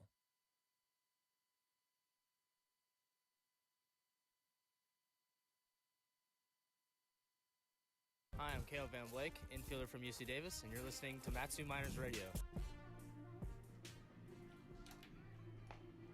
Bottom of the sixth inning, Chinooks 4, Miners 3. Miners looking to tie it up yet again. They've been playing catch-up all day long after the Chinooks took a 2-0 lead in the first. The Miners didn't respond until the bottom of the third inning when they hit a 2-run home run, they being Conequiggle. Hit in Drew Swift, who had the first hit of the game for the Miners, as now Caleb Van Blake will stand in at the plate. Due up in the inning, Caleb Van Blake, Spencer Henson, and Austin Pinarini. As first pitch from Larson Kindrick misses low and away for ball one. With Kindrick still being on the mound for the Chinooks, this is the Miners' time to attack and try to tie this game back up. Line drive out into right field, but this one goes foul and over near the Miners' bullpen. 1 ball and 1 strike is the count to Caleb Van Blake, who looks to get his first hit of the postseason. Flied out in foul territory to the catcher J. Paul Fulton in his first at-bat, and also flew out to the third baseman Jordan Morton in his second, as we're here in the bottom of the sixth, as the curveball misses outside. 2 balls and 1 strike. Van Blake did have 14 RBIs during the regular season. 6 doubles, 2 triples, and a home run as he swings and fouls this one straight back over the press box and out of play. Van Blake a little disappointed in himself about that one. So it was a pitch that he liked, but unfortunately just got a bit under it and was on time with it. So if he would have squared that up, that could have went a long way. County is even at 2 balls and 2 strikes with nobody out here in the bottom of the sixth inning. Miners trailing the Chinooks 4-3 as Van Blake swings and pops this one up in foul territory, ranging over and into the fence as J. Paul Fulton, he runs out of room. And it's a ball over in Herman Brothers grandstands as Caleb Van Blake stays alive with a count of 2 balls and 2 strikes. If you're Van Blake, you want to take a page out of the Chinooks book and get a leadoff man on. The Miners have yet to do so in this ball game, and it could be a vital reason that they're trailing. Van Blake looks to do so, as now 5 pitches deep into the at-bat. Larson Kindrick looks to put Van Blake away. From the windup, Kindrick deals, swung on a long looper out into right center field, down for a base hit. Van Blake has his first single in the postseason as he stands on first, and the leadoff man does reach base for the Miners here in the bottom of the sixth inning. Great piece of hitting there from Caleb Van Blake. That's what you call 2-strike hitting. Sort of a low breaking ball, sort of a tough pitch to hit, but if you get the barrel of the bat and a little bit of pop under it, it's going to be a base hit. And now the Miners with a leadoff man on, we just mentioned, they've yet to do so tonight, and it could be a huge reason now to possibly tie this game up. Van Blake again just throwing the bat out there, a nice line drive to get into right center field as now Spencer Henson looks to follow suit. Henson 0 for 2 on the day, flew out to right field and also grounded out to third base in his 2 at-bats as he'll work with Larson Kindrick pitching from the stretch. First pitch misses outside for a ball. Miners are down to the Chinooks by a score of 4-3. Chinooks leading. Outfield playing Henson as a power hitter as he is. 7 home runs as he takes this pitch on the outside corner for a called strike. 1 ball and 1 strike into Henson. Henson has provided some big hits for the Miners, especially in that regular season finale against the Bucks to really start that huge rally in the 8th inning. So we'll see what he brings to the table here. Van Blake dancing on first draws the attention of the pitcher Larson Kindrick, who throws over. Count remains to Spencer Henson at 1 ball and 1 strike. As Henson looks to get the Miners tied or better. The 1-1. Checked his swing. Did he go? And first base umpire Brad Polk will say yes. Henson on the swing. Now is down in the count. 1-2. Henson, although disappointing to let himself go through with that, has to shake it off and step in the box and try to protect with those 2 strikes. 1-2 the count to Spencer Henson, looking for his first hit of the game. He's 0 for 2, and Kendrick's pitch swung on a line drive deep out into right field. That's falling fast, and now got down for a base hit. Going from first to third will be Caleb Van Blake, and on base with his first hit of the day is Spencer Henson. That ball looked like it might go further than it actually did, as that one went into shallow right center field. Just fooled the outfielders there. Yeah, it did, and I noticed right before that hit happened, third base coach Ben Taylor looked at Caleb Van Blake and pointed and said, look at the outfield, look how deep they are, so if there's a small poke, just keep running. And Van Blake, once the ball was hit, did not look back, stayed on his horse all the way to third. That's a huge base running technique right there from Van Blake and could change the outcome of this game. Of course, Henson, the average took a dip, but it also could be the way the outfield was playing Henson during the last stretch. It was line drive after line drive, deep fly out after deep fly out from Spencer Henson, and now he beats him going shallow. Exactly. Wherever they're not is where you want to place the ball, and Henson, as good a hitter he is, knows where to put it. First pitch swinging is Austin Pianarini as he flies it into foul territory and right behind us at the press box. Pianarini down the count, no balls, 1 strike. And for Austin, again, still looking for his first hit. 0 for 2 on the day, struck out in the second, and flew out to right field in the fourth. As he takes this pitch all the way, Austin Pianarini now down in the count, no balls and 2 strikes. Notice the past 2 hits have been soft hits for the Miners, just sort of shortening the swing, easy go through to really put it in front of the outfielders. Interesting to see if Pianarini takes that approach. Kendricks 0-2, taken high for ball 1. J. Paul Fulton bouncing out of the crouch to get that one. Again, if a ball will go behind Fulton, in comes Caleb Van Blake with the game's tying run. There are runners at the corners for the Mat-Su Miners here in the bottom of the 6th, as there's yet to be an out recorded. As now this might get the job done. A hot shot deep out into right center field. Making the catch will be the center fielder Anthony Forte. Tagging at third is Caleb Van Blake. The first RBI for Austin Pianarini is on a sac fly, as Caleb Van Blake comes in to score. And again, we are tied at Herman Brothers Field at 4. Chinooks 4, Miners 4. And what a beautiful hit there from Pianarini. Obviously wasn't a hit, but was placed very nicely deep in the outfield. And anytime you can drive in a run, that's what you'll do. The game's tied at 4 right now, so the Miners look to keep rolling. Miners capitalizing off of back-to-back hits. One from Caleb Van Blake, one from Spencer Henson.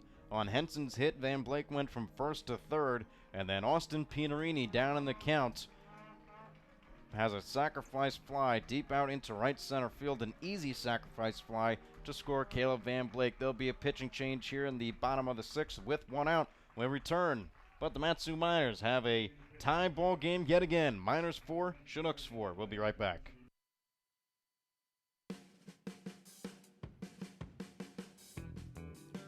Mat-Su Miners Internet broadcast is sponsored by the Napa Auto Parts of Alaska and owner Jim Ruda.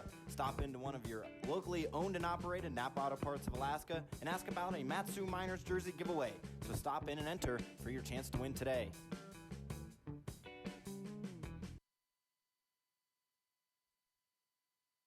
You know what really gets a party started? Indoor baseball. Yeah, just find a broom or a pool cue, and you can use like anything as a ball. Cans, bottles, shoes. Hey bro, toss me that avocado. Most party fouls are pretty dumb, but if you decide to drink and drive underage, you could lose your license and your freedom. Underage drinking and driving, the ultimate party foul. Learn more at ultimatepartyfoul.org. Brought to you by the National Highway Traffic Safety Administration and the Ad Council.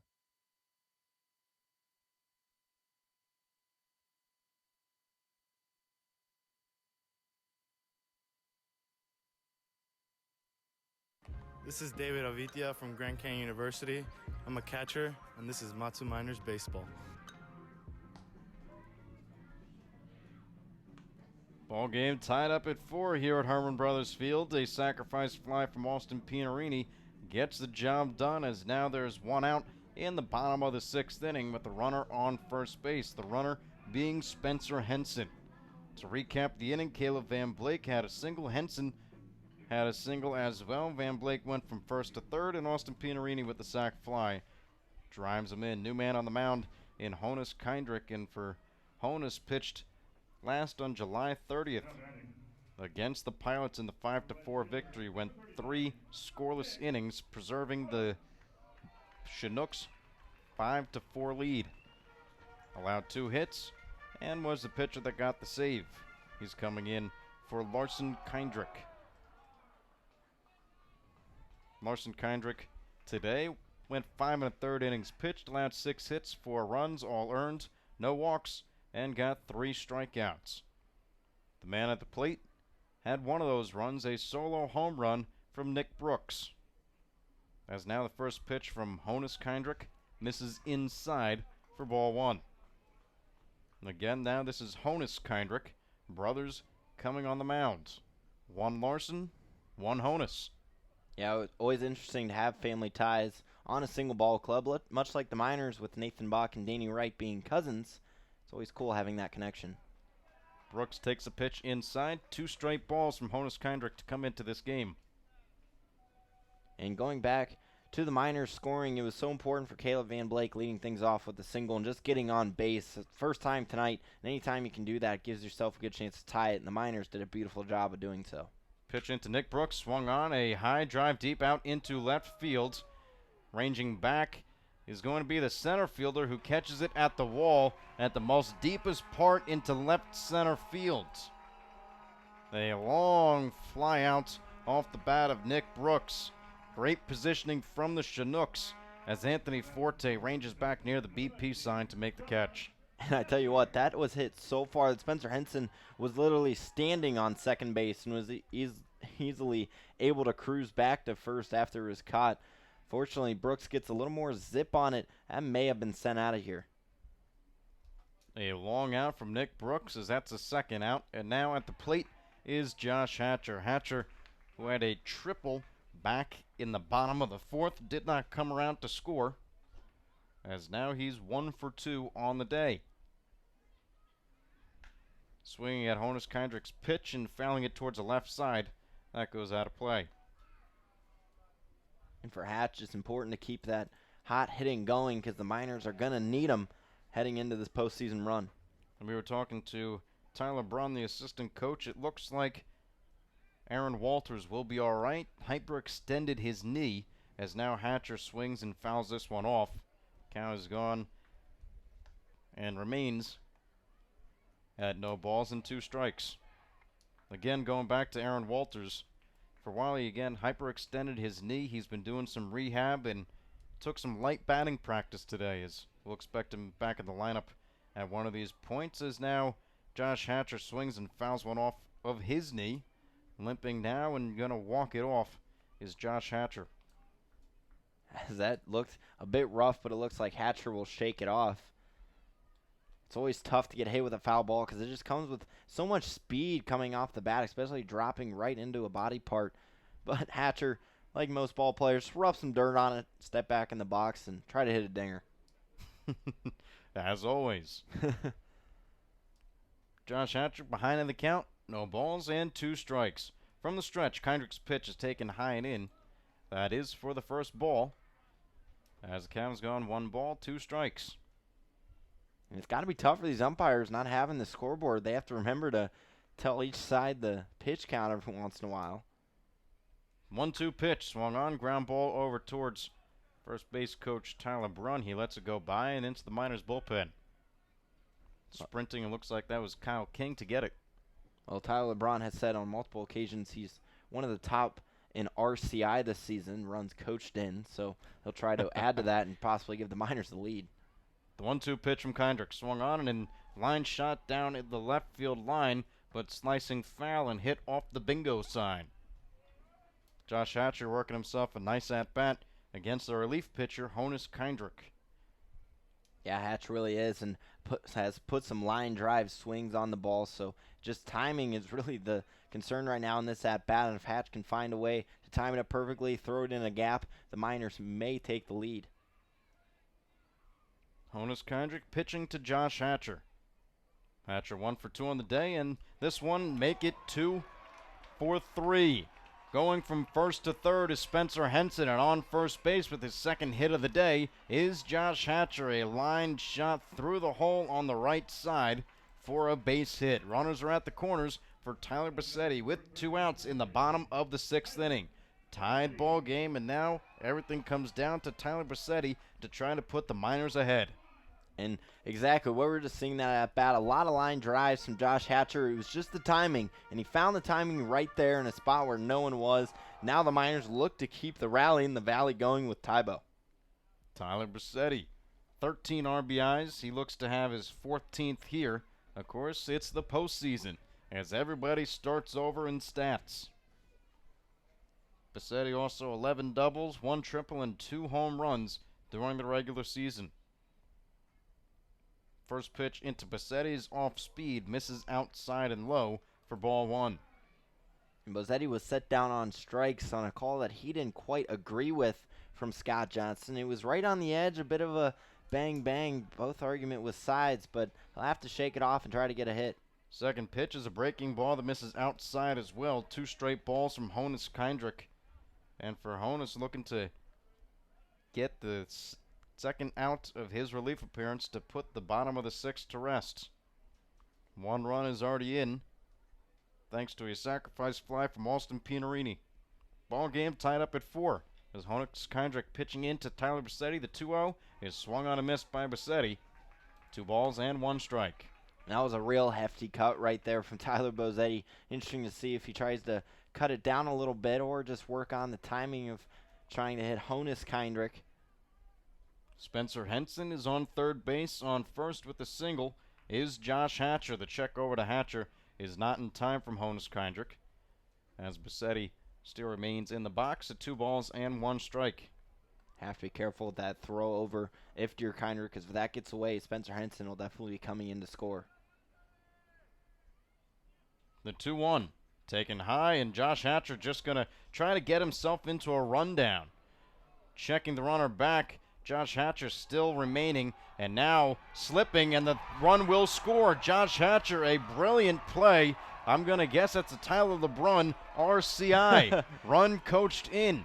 Hatcher with the delayed steal. Spencer Henson kind of just stayed at third base and then took home plate. A stolen base of home plate for Spencer Henson. Wow, that is just beautiful execution right there. And base running has been the key to both runs in this inning, Connor. Right there, Hatcher realizing no one was covering second and the delayed steal and then the throwdown. And right when Kreitzer realized Henson was headed home, sort of slipped. So karma working for the Miners, and here they go. A rally scoring team hitting is contagious. We'll see if they can keep it going. Miners 5, Chinooks 4. The Miners have the lead for the first time today as Tyler Bassetti swings through and foul tips it into the glove of J. Paul Fullerton. A brilliant baseball play from Josh Hatcher, stealing second base on a delayed steal. Then Spencer Henson comes in and scores a stolen base, his first of the year, and make it a stolen base of home plate. Full count into Tyler Bassetti. Make it full now. Again, we're doing the balls and strikes up here in the booth. Scoreboard is off limits, and I guess not off limits, but it's just off at this point. Trying to do a good job keeping track of everything, but the Miners, they're doing a good job on the fields. 5 runs, 2 of them coming in the bottom of the 6th, as now Tyler Bassetti smacks this one deep out into center field on the run, and making the one-hand grab to put the inning to rest is Anthony Forte. A long out from Tyler Bassetti, but not before the Mat-Su Miners steal home a run. Spencer Henson steals home plate, as the Miners now have a 5-4 lead over the Chugiak Eagle-River Chinooks. Coming back to the mound is Josh Haley, and coming back to play-by-play is Brad Walker. We'll be right back in the top of the 7th.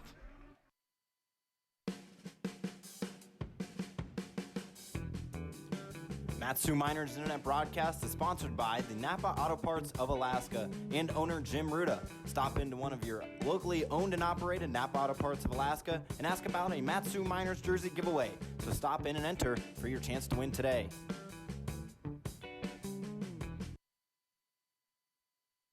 You know what really gets a party started? indoor baseball. Yeah, just find a broom or a pool cue, and you can use like anything as a ball. Cans, bottles, shoes. Hey, bro, toss me that avocado.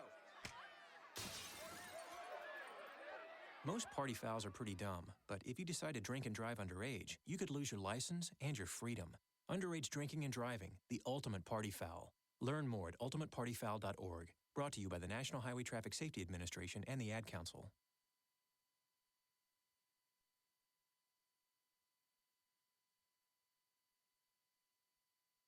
I'm Josh Haley, left-handed pitcher from the University of Arizona, and you're listening to Matsu Minor Radio. After Spencer Henson steals home, you heard it right, a Miner stole home. The Miners lead 5-4 over the Chinooks after they finally scored 2 in the bottom of the 6th inning. We enter the 7th with Josh Haley still on the rubber for the Miners as he gets Michael Barker to swing to a first pitch and another one, so he's ahead in the count 0-2 after 2 swinging strikes. So Barker, the pitcher converted position player this summer, currently sits 0-2 as he has grounded into a reach on a fielder's choice, I should say, and then grounded out in the 4th inning. Nevertheless, a lefty-on-lefty matchup to begin the 7th. Haley's 0-2 pitch is lined right back up the middle. He is unable to get a piece of leather on it, and Michael Barker is on with a leadoff single. So now every single inning, except for the 4th, so 6 out of 7, the Chinooks have a runner on board with their leadoff man. And as they currently sit behind 5-4 in this ball game, it's crucial to get men on and possibly move them over. As that'll bring up Andrew Almquist, the designated hitter. Yet again, we mentioned a pitcher-converted position player. Bats from the right side. Bozzetti will move in as Almquist looks to bunt. He pokes it out just in front of the mound as Haley originally thought about going to second, but would have been a tough play as he would have had to sort of gone across his body, running to the right and throwing to the left. So he elects to underhand toss to first for the first out in the top of the 7th inning. Well, just a smart play by Josh Haley. He looked at second, realized he couldn't do it, and quickly just kept on moving his body over towards first to get the out. And Drew Swift was a little jumpy at second, wishing he would have had the opportunity to possibly turn 2. But nevertheless, the Chinooks, yet again, another time tonight, they get a man on and then just move him over to second with a sacrifice or a ground out.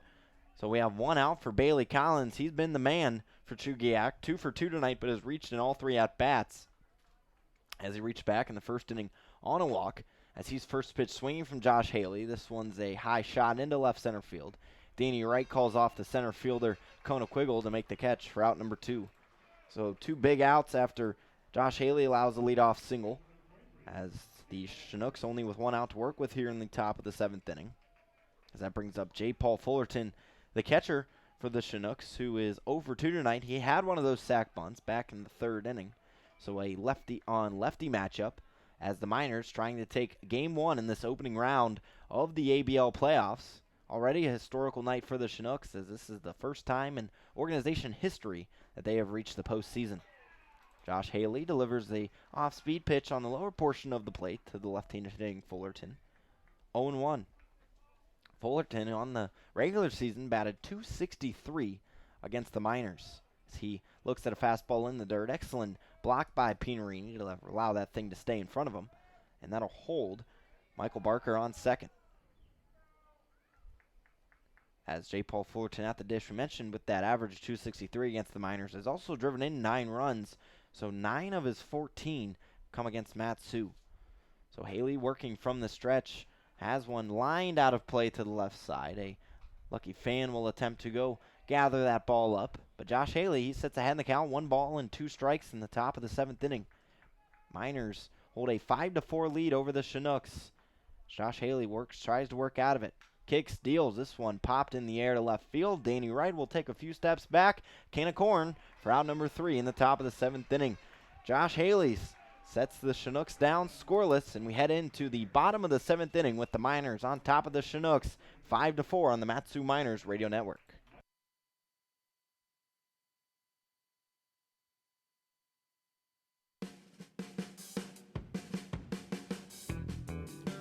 Matsu Miners Internet Broadcast is sponsored by the Napa Auto Parts of Alaska and owner Jim Ruda. Stop into one of your locally owned and operated Napa Auto Parts of Alaska and ask about a Matsu Miners jersey giveaway. So stop in and enter for your chance to win today.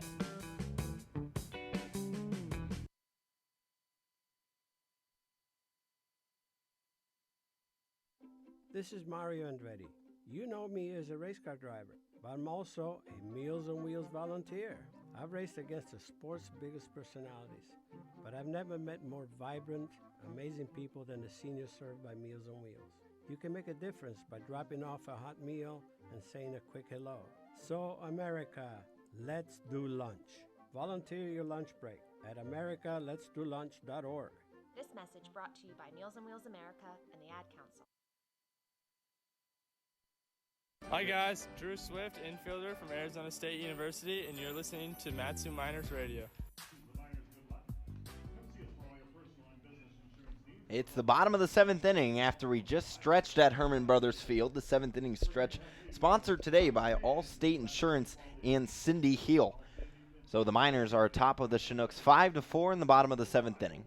As this is game 1 of the opening round of the ABL playoffs. It's a best of 3 series, so all 3 games will be played at home. Much like if the Miners advance, all 3 of the top of the World Series games will be played in Palmer as well, as they are the 1 seed facing the 4 seed Chinooks. Danny Wright will get things started in the bottom of the 7th inning. The switch hitting left fielder will bat from the right side of the dish for the first time tonight, left side for the first time tonight, as he batted right in his first 2 at-bats against the lefty Larson Kindrick, now facing the right-handed older brother Honus Kindrick, as he takes a ball low and away 1-0 to start the home half of the 7th inning. So Honus Kindrick, who works from the stretch, delivers a fastball on the outer portion of the plate, 1-1. Danny Wright, he is 0 for 2 tonight, as he has grounded out and flied out in this ball game. Nevertheless, the Miners, they scored 2 runs last inning to give themselves a 5-4 lead. Honus Kindrick's breaking ball is smacked in the air into left center field. Moving over a few steps and making the overhand grab for out number 1 is Anthony Forte. So Danny Wright is retired, and that'll bring up Drew Swift.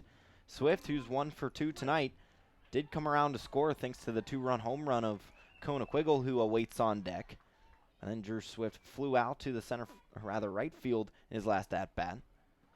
As Honus Kindrick, this is his 6th appearance against the Matsu Miners, as he looks to work his success, as this one is popped into shallow right field. Coming in is Bailey Collins to make the catch for out number 2. So 2 straight outs for Honus Kindrick. And we mentioned this is his 6th appearance. In 11 innings pitched so far against the Miners, has only allowed 3 runs, 9 struck out batters, so he's seen the Miners quite well, as he's only allowed 2 or less earned runs in every appearance this season. So definitely doing an excellent job of relief, as he has 2 outs in the bottom of the 7th inning, but the Miners hold the lead 5-4. Kona Quiggle steps in from the left side, another righty on lefty matchup. So Kindrick comes set from his waist, kicks, and his first pitch into Kona Quiggle is fouled off and over and out of play to the left side, 0-1.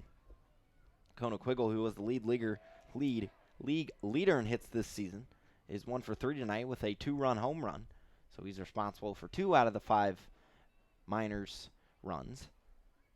As Kindrick looks in, he misses well inside with the fastball. 1-1. So the Miners currently lead 5-4 with 5 runs on 7 hits, whereas the Chinooks only have 4 runs on 8 hits. As Kindrick, this is a nice pitch on the lower outside corner, 1-2. Kona Quiggle, a guy that did not strike out much this past season, only 33. And you have to take that into consideration, considering Kona was the leadoff man for most of the season, so he saw a lot of plate appearances. As he takes this one low and in the dirt, it was a nice block from J. Paul Fullerton, but it was a ball, so 2-2 is the count with 2 outs in the bottom of the 7th inning. And for Kona, only playing all but 1 during the season, so a guy, like you said, has seen a lot of games for the Miners. This 2-2 pitch, this one is skied in the air near the left field line. Moving back is Barker in the foul territory. He won't be able to get to it, so this at-bat will stay tied up at 2 with 2 outs in the bottom of the 7th. Miners atop of the Chinooks, 5-4. as the Miners, they were definitely glad to be seeing the Chinooks at home this season, where they are 6-0 against Chugiak. But over at Lee Jordan Field, the Chinooks definitely got the better of the Miners, where they were 1-4.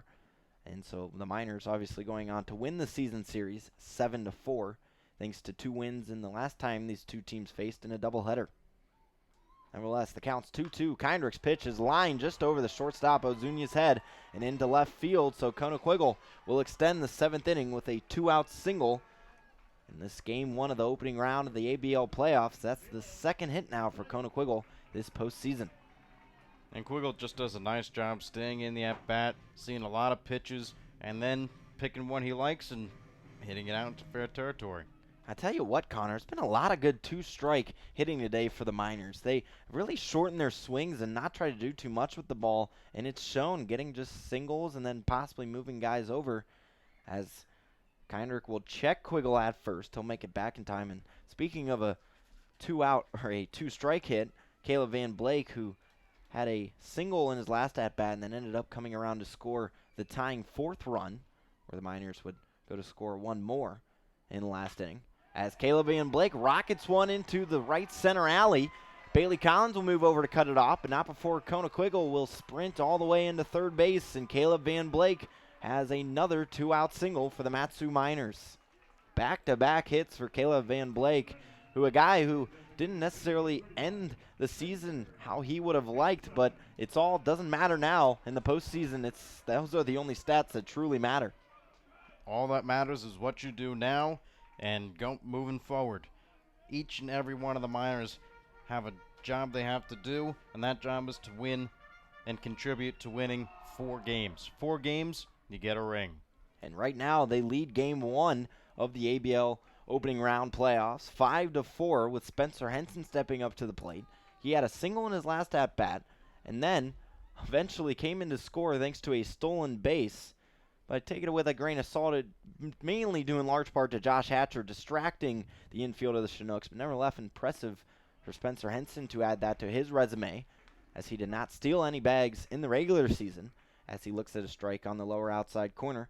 0-1. There is 2 outs in the bottom of the 7th inning, but the Miners have runners on the corners with a 5-4 lead. So Honus Kindrick, who came in relief of his brother Larson Kindrick, back in the 6th inning, misses just outside. The count will go to 1-1. So Larson, his final stat line goes 6 1/3, gives up, or rather 5 1/3, gives up 5 hits, 4 runs, all earned, and 3 strikeouts. But his brother Honus Kindrick now sits in a 2-1 count after missing well inside to Spencer Henson, who bats from the right side of the dish out of Oral Roberts. Henson finished 2nd in batting average in the regular season with .336 and is already 1 of 3 tonight. The check over to Van Blake is not in time, so the count will stay at 1-3. 2-1. There's runners on 1st and 3rd. That was going through my head right there. There's a man up in the Miners' pen, looks like Nathan Bach, and a left-hander up in the Chinooks' pen. So expect some pitching changes possibly next inning. As this 2-1 is smacked into deep center field. Forte is on his horse looking at it, and he'll make the catch right at the warning track for out number 3. That had everybody at Herman Brothers Field up on their feet, but unfortunately Forte makes the catch for out number 3 to end the 7th inning. So the Miners will leave 2 runners aboard, but still lead the Chinooks 5-4 in this opening game of the opening round of the ABL playoffs. We'll be right back on the Mat-Su Miners Radio Network.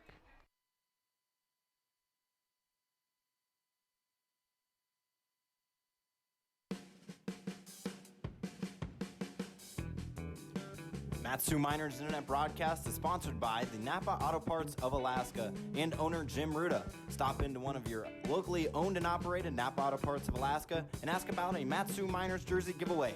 So stop in and enter for your chance to win today.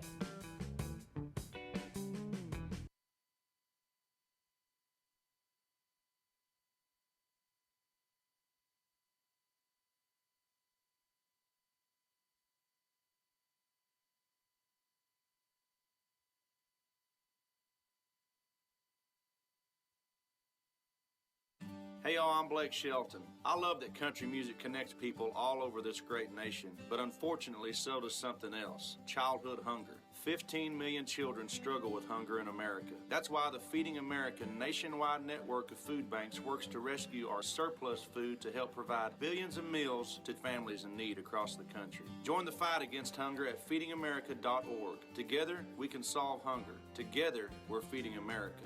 Brought to you by Feeding America and the Ad Council. This is Kona Quiggle, outfield infield from Grand Canyon University, and you're listening to Matsu Miners Radio. So Josh Haley's relief efforts are done after 2 1/3 innings pitched as we enter this 8th inning with the Miners atop the Chinooks 5-4. So Haley goes 2 1/3 innings pitched, allows 1 hit, no runs, no walks or strikeouts as well. And the man to replace him will be the right-hander out of Southeast Missouri State in Nathan Bach. Bach, in 18 appearances this season, has 2 saves, a 3-2 record, in 22 2/3 innings pitched, a 1.58 ERA. He's struck out 18 and has only walked 11. Unfortunately for Bach, in his last 2 appearances, he has been on the losing end of the spectrum in the scorebook, as his last appearance came on July 23rd against the Bucks, where he was losing pitcher on record when 1 1/3 gave up 1 run, which was earned.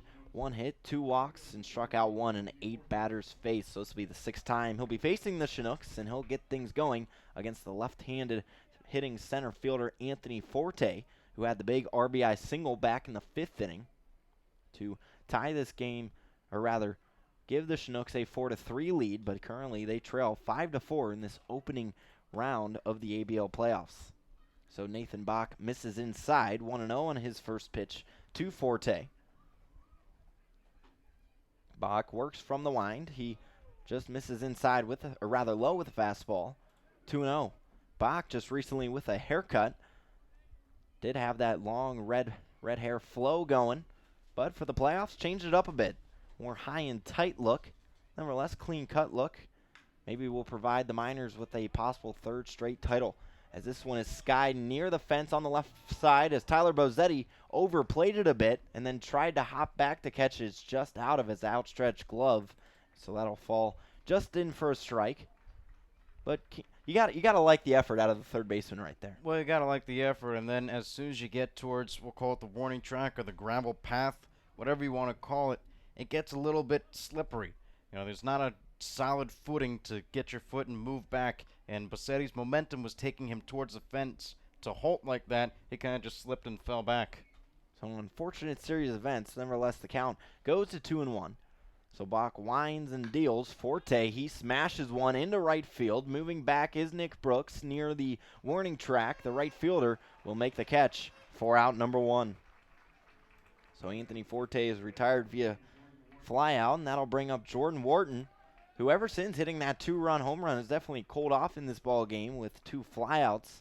So he steps up in the top of the 8th inning, trailing the Miners 5-4. So Jordan Wharton, who against the Miners had 2 RBIs in the regular season, only went 7-35 against Matsu. Currently 1 for 3 tonight, as he looks at a strike on the lower portion of the plate, 0-1. Wharton, who did not have a hit in the final 2 games of the season, has one now to begin the regular season, as he lines this one straight up the gut into center field for a base hit with 1 out in the top of the 8th inning. Nice piece of hitting right there from Jordan Wharton to allow himself on base, as with Forte's flyout to begin this inning, that is only the 2nd time in this ball game in 8 innings played that the Chinooks did not have their leadoff runner on. So kudos to Nathan Bach for shutting down the leadoff man. It's always hard when you're batter facing a new pitcher to begin an inning. So that'll bring up Luke Vandover from the right side of the dish, the 2nd baseman out of Harding University. Rocks the nice stirrup look with the 3 white stripes on the stirrups and the white sock underneath, as Bach misses low and away with a fastball. 1-0. So there is a runner on first in Jordan Wharton. Wharton, the 3rd baseman today, did have 7 stolen bases on the season, but I have to imagine in such a tight ball game, they would not be too aggressive, as Bach nails the lower portion of the strike zone, 1-1. as the Chinooks, they were second in batting average this season, but unfortunately they were fifth in runs, only 154. So they were getting guys on, third in on base percentage as well with 316, but unfortunately driving them in was just quite the problem for them. As this one is hit over to short, Drew Swift underhand toss to second for one, the throw to first in time for out number 3. A beautifully executed 6-4-3 double play for the Mat-Su Miners, as they will hold a 5-4 lead heading into the bottom of the 8th inning on the Mat-Su Miners Radio Network.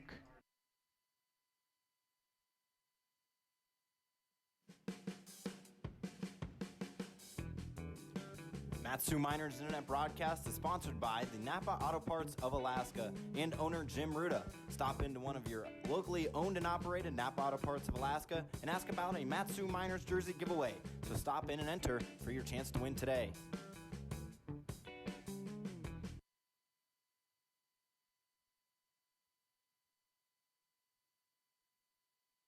You know what really gets a party started? Indoor baseball. Yeah, just find a broom or a pool cue, and you can use like anything as a ball. Cans, bottles, shoes. Hey, bro, toss me that avocado. Most party fouls are pretty dumb, but if you decide to drink and drive underage, you could lose your license and your freedom. Underage drinking and driving, the ultimate party foul. Learn more at ultimatepartyfoul.org. Brought to you by the National Highway Traffic Safety Administration and the Ad Council.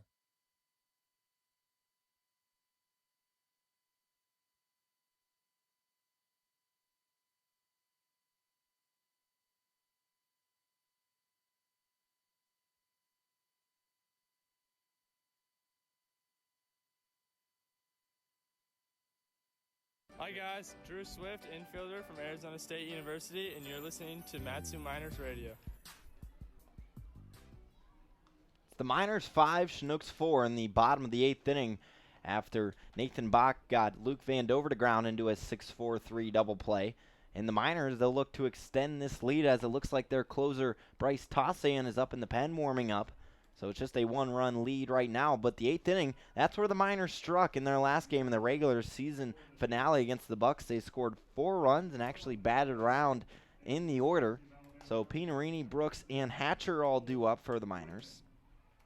Pinarini is over 3 tonight, but we'll look for some newfound success against a new pitcher for the Chinooks and left-handed thrower Cole Whitman out of the University of Alabama, Birmingham, who on the season in 17 appearances has a 4.15 ERA in 26 innings pitched, has gathered up a record of 0-2. And the last time the Chinooks threw Whitman on the mound was in their regular season finale against the Pilots on the 30th of July, where he went 1 scoreless inning, only allowing 1 hit and 2 strikeouts and 4 batters faced. For Whitman, this will be the 5th time facing the Miners. In 3 1/3 innings pitched, has allowed an earned run and has a loss on record. So a lefty-on-lefty matchup to begin the bottom of the 8th. First pitch into Pinarini, misses high, 1-0. So the Miners leading 5-4 in Game 1 of this opening round of the ABL playoffs between the number 1 seed Miners and number 4 seed Chinooks. Miners also trying to go 7-0 this year against the Chinooks at home.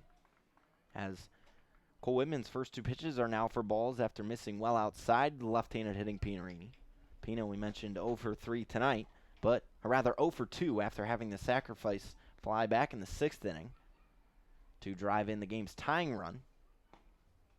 As he looks at yet another ball, this one edges closer to the lower outside corner, but still just a little too far outside. As Scott Johnson says, it was away, so the count is 3-0. Interesting to see if Pinarini has the green light against Cole Whitman. He works from the stretch. His pitch to Pinarini. This just nails the lower inside corner. Pinarini thought it was a ball as he started walking to first. Nevertheless, he'll have to stand back in with a 3-1 count. Always odd to see a catcher even try to walk out thinking it's a walk, but nevertheless, the count is 3-1. So Whitman comes set his pitch. Has Pinarini swinging through a changeup. Actually, he just tipped it into the glove of J. Paul Fullerton. But the count will be moved full after Pinarini was ahead 3-0. Well, you'd think a catcher would know the strike zone by now. I mean, they've been catching and seeing different umpires all season long, so they have to have the best idea of what it could be. So the payoff pitch into Pinarini. This is on the ground over to first. Takes a weird hop to Nick Kreitzer, but Austin Pinerini will beat the pitcher Cole Whitman to the bag and be on with an infield single to begin the bottom of the 8th inning. An infield single to the first baseman is something you do not see every day. It's the man closest to making the out, but first baseman Nick Kreitzer just couldn't get it done. And it seemed like Whitman had sort of a delay reaction off the mound, maybe thinking Kreitzer was going to easily field it, but because of the hop, Kreitzer would not have been able to get over there in time, and then was looking at his pitcher in Whitman, clearly disappointing himself, throwing up the ball multiple times as he'll hand it off actually, and he was trying to become the left-handed specialist against Austin Pinerini, but unfortunately is not able to do his job. So we'll introduce the new Chinooks pitcher when we come back on the Mat-Su Miners Radio Network, with the Miners leading the Chinooks 5-4 with nobody out in the bottom of the 8th inning.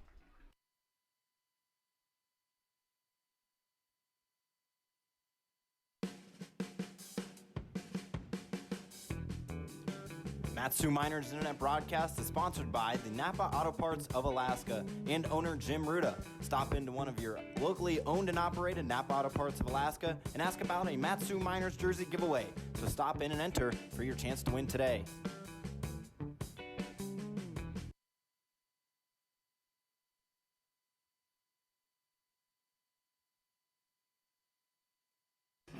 What's up, guys? This is Spencer Henson, infielder at Oral Roberts University, and you're listening to Mat-Su Miners Radio. And that new pitcher will be designated hitter, now pitcher, Andrew Almquist, the right-handed thrower, comes on with a runner on first as the Chinooks still trail the Miners 5-4 in Game 1 of the opening round of the ABL playoffs. So Almquist on the season, in 16 appearances, has a 1.92 ERA in 28 innings pitched, gathered up a record of 3-2. So the right-hander out of the University of Miami, Ohio, as we have a University of Miami, Florida on the Bucks, and Willie Escala, and then Miami of Ohio and Andrew Almquist. Almquist, the last time we saw him in action was on July 28th against the Bucks, where he went 1 2/3 of scoreless work, allowed 1 hit, struck out 1 and 6 batters faced. As this will be the 4th time we'll be seeing the Mat-Su Miners, and in 4 2/3 innings pitched, only allowed 1 run on 2 hits, and has struck out 9. So Almquist has been a pretty good arm out of the bullpen for the Chinooks, as the most runs he's allowed in an appearance is 2. Unfortunately for the Chinooks, this is their 4th pitcher. We mentioned only 16 guys on this postseason roster, as unfortunately having to send some home. So they'll have to be careful with the usage of their pitchers. But nevertheless, Almquist comes in to relieve Whitman, who started this inning, but then gave up the leadoff single to Austin Pinerini. That brings up Nick Brooks to the dish from the right side. So a righty-on-righty matchup, as Brooks is 1 for 3 tonight with that solo home run that actually hit the scoreboard. So Almquist, his first pitch, has Brooks swinging well in front of it, 0-1. So Brooks, who came into this game with 6 RBIs in the regular season, now has his first of the postseason. He's halfway to tie his total of last year's postseason, where he had 2 RBIs. So nevertheless, Almquist working from the stretch. Misses low with this fastball. The count goes to 1-1. Almquist, another Ohioan on this Chinooks ball club out of Liberty, Ohio, has 36 strikeouts and has only walked 4, as he has had more than 1 strikeout in 11 out of his 16 appearances. So he peeks over to first, now motions to the plate. Nick Brooks holds off, but it was a strike, 1-2.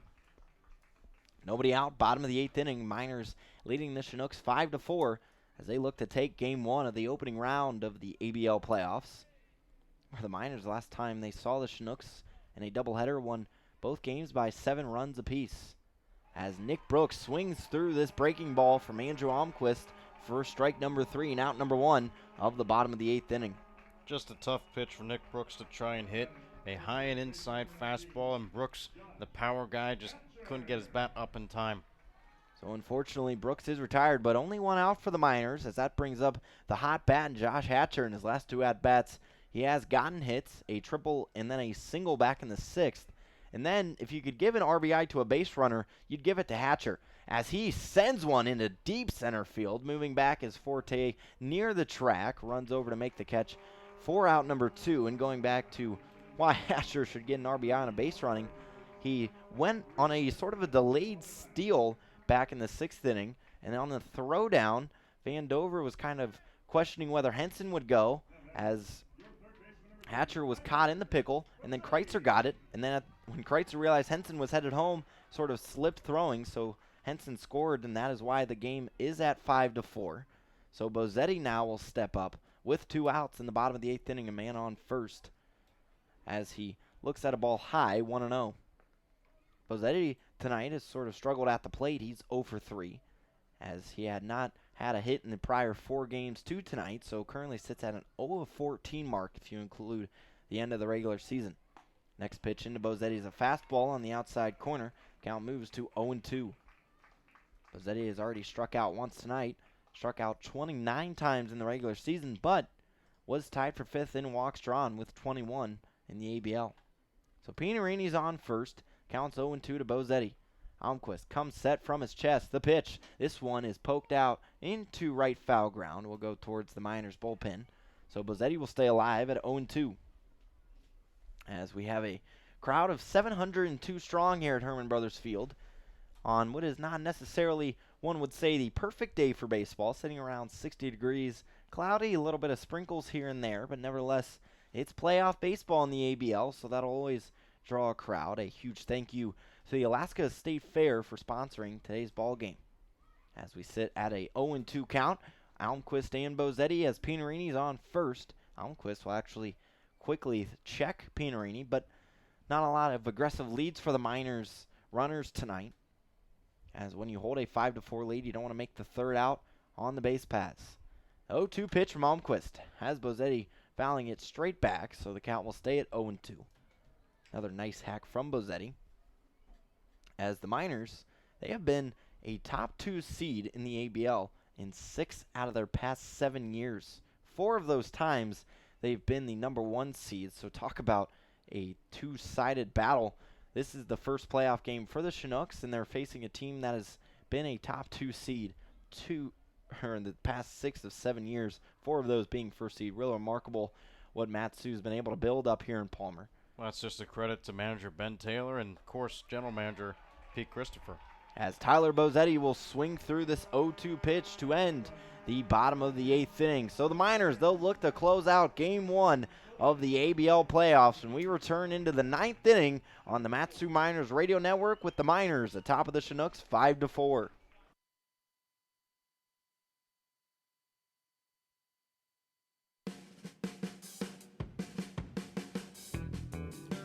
Matsu Miners Internet broadcast is sponsored by the Napa Auto Parts of Alaska and owner Jim Ruda. Stop into one of your locally owned and operated Napa Auto Parts of Alaska and ask about a Matsu Miners jersey giveaway. So stop in and enter for your chance to win today.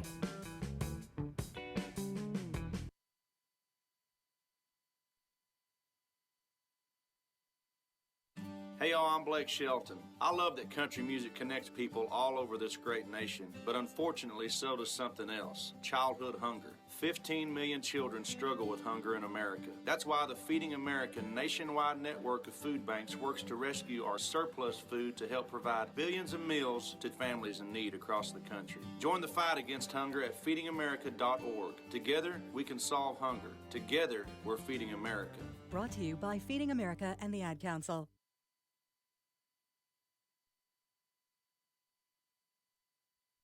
This is Kona Quiggle, outfield infield from Grand Canyon University, and you're listening to Matsu Miners Radio.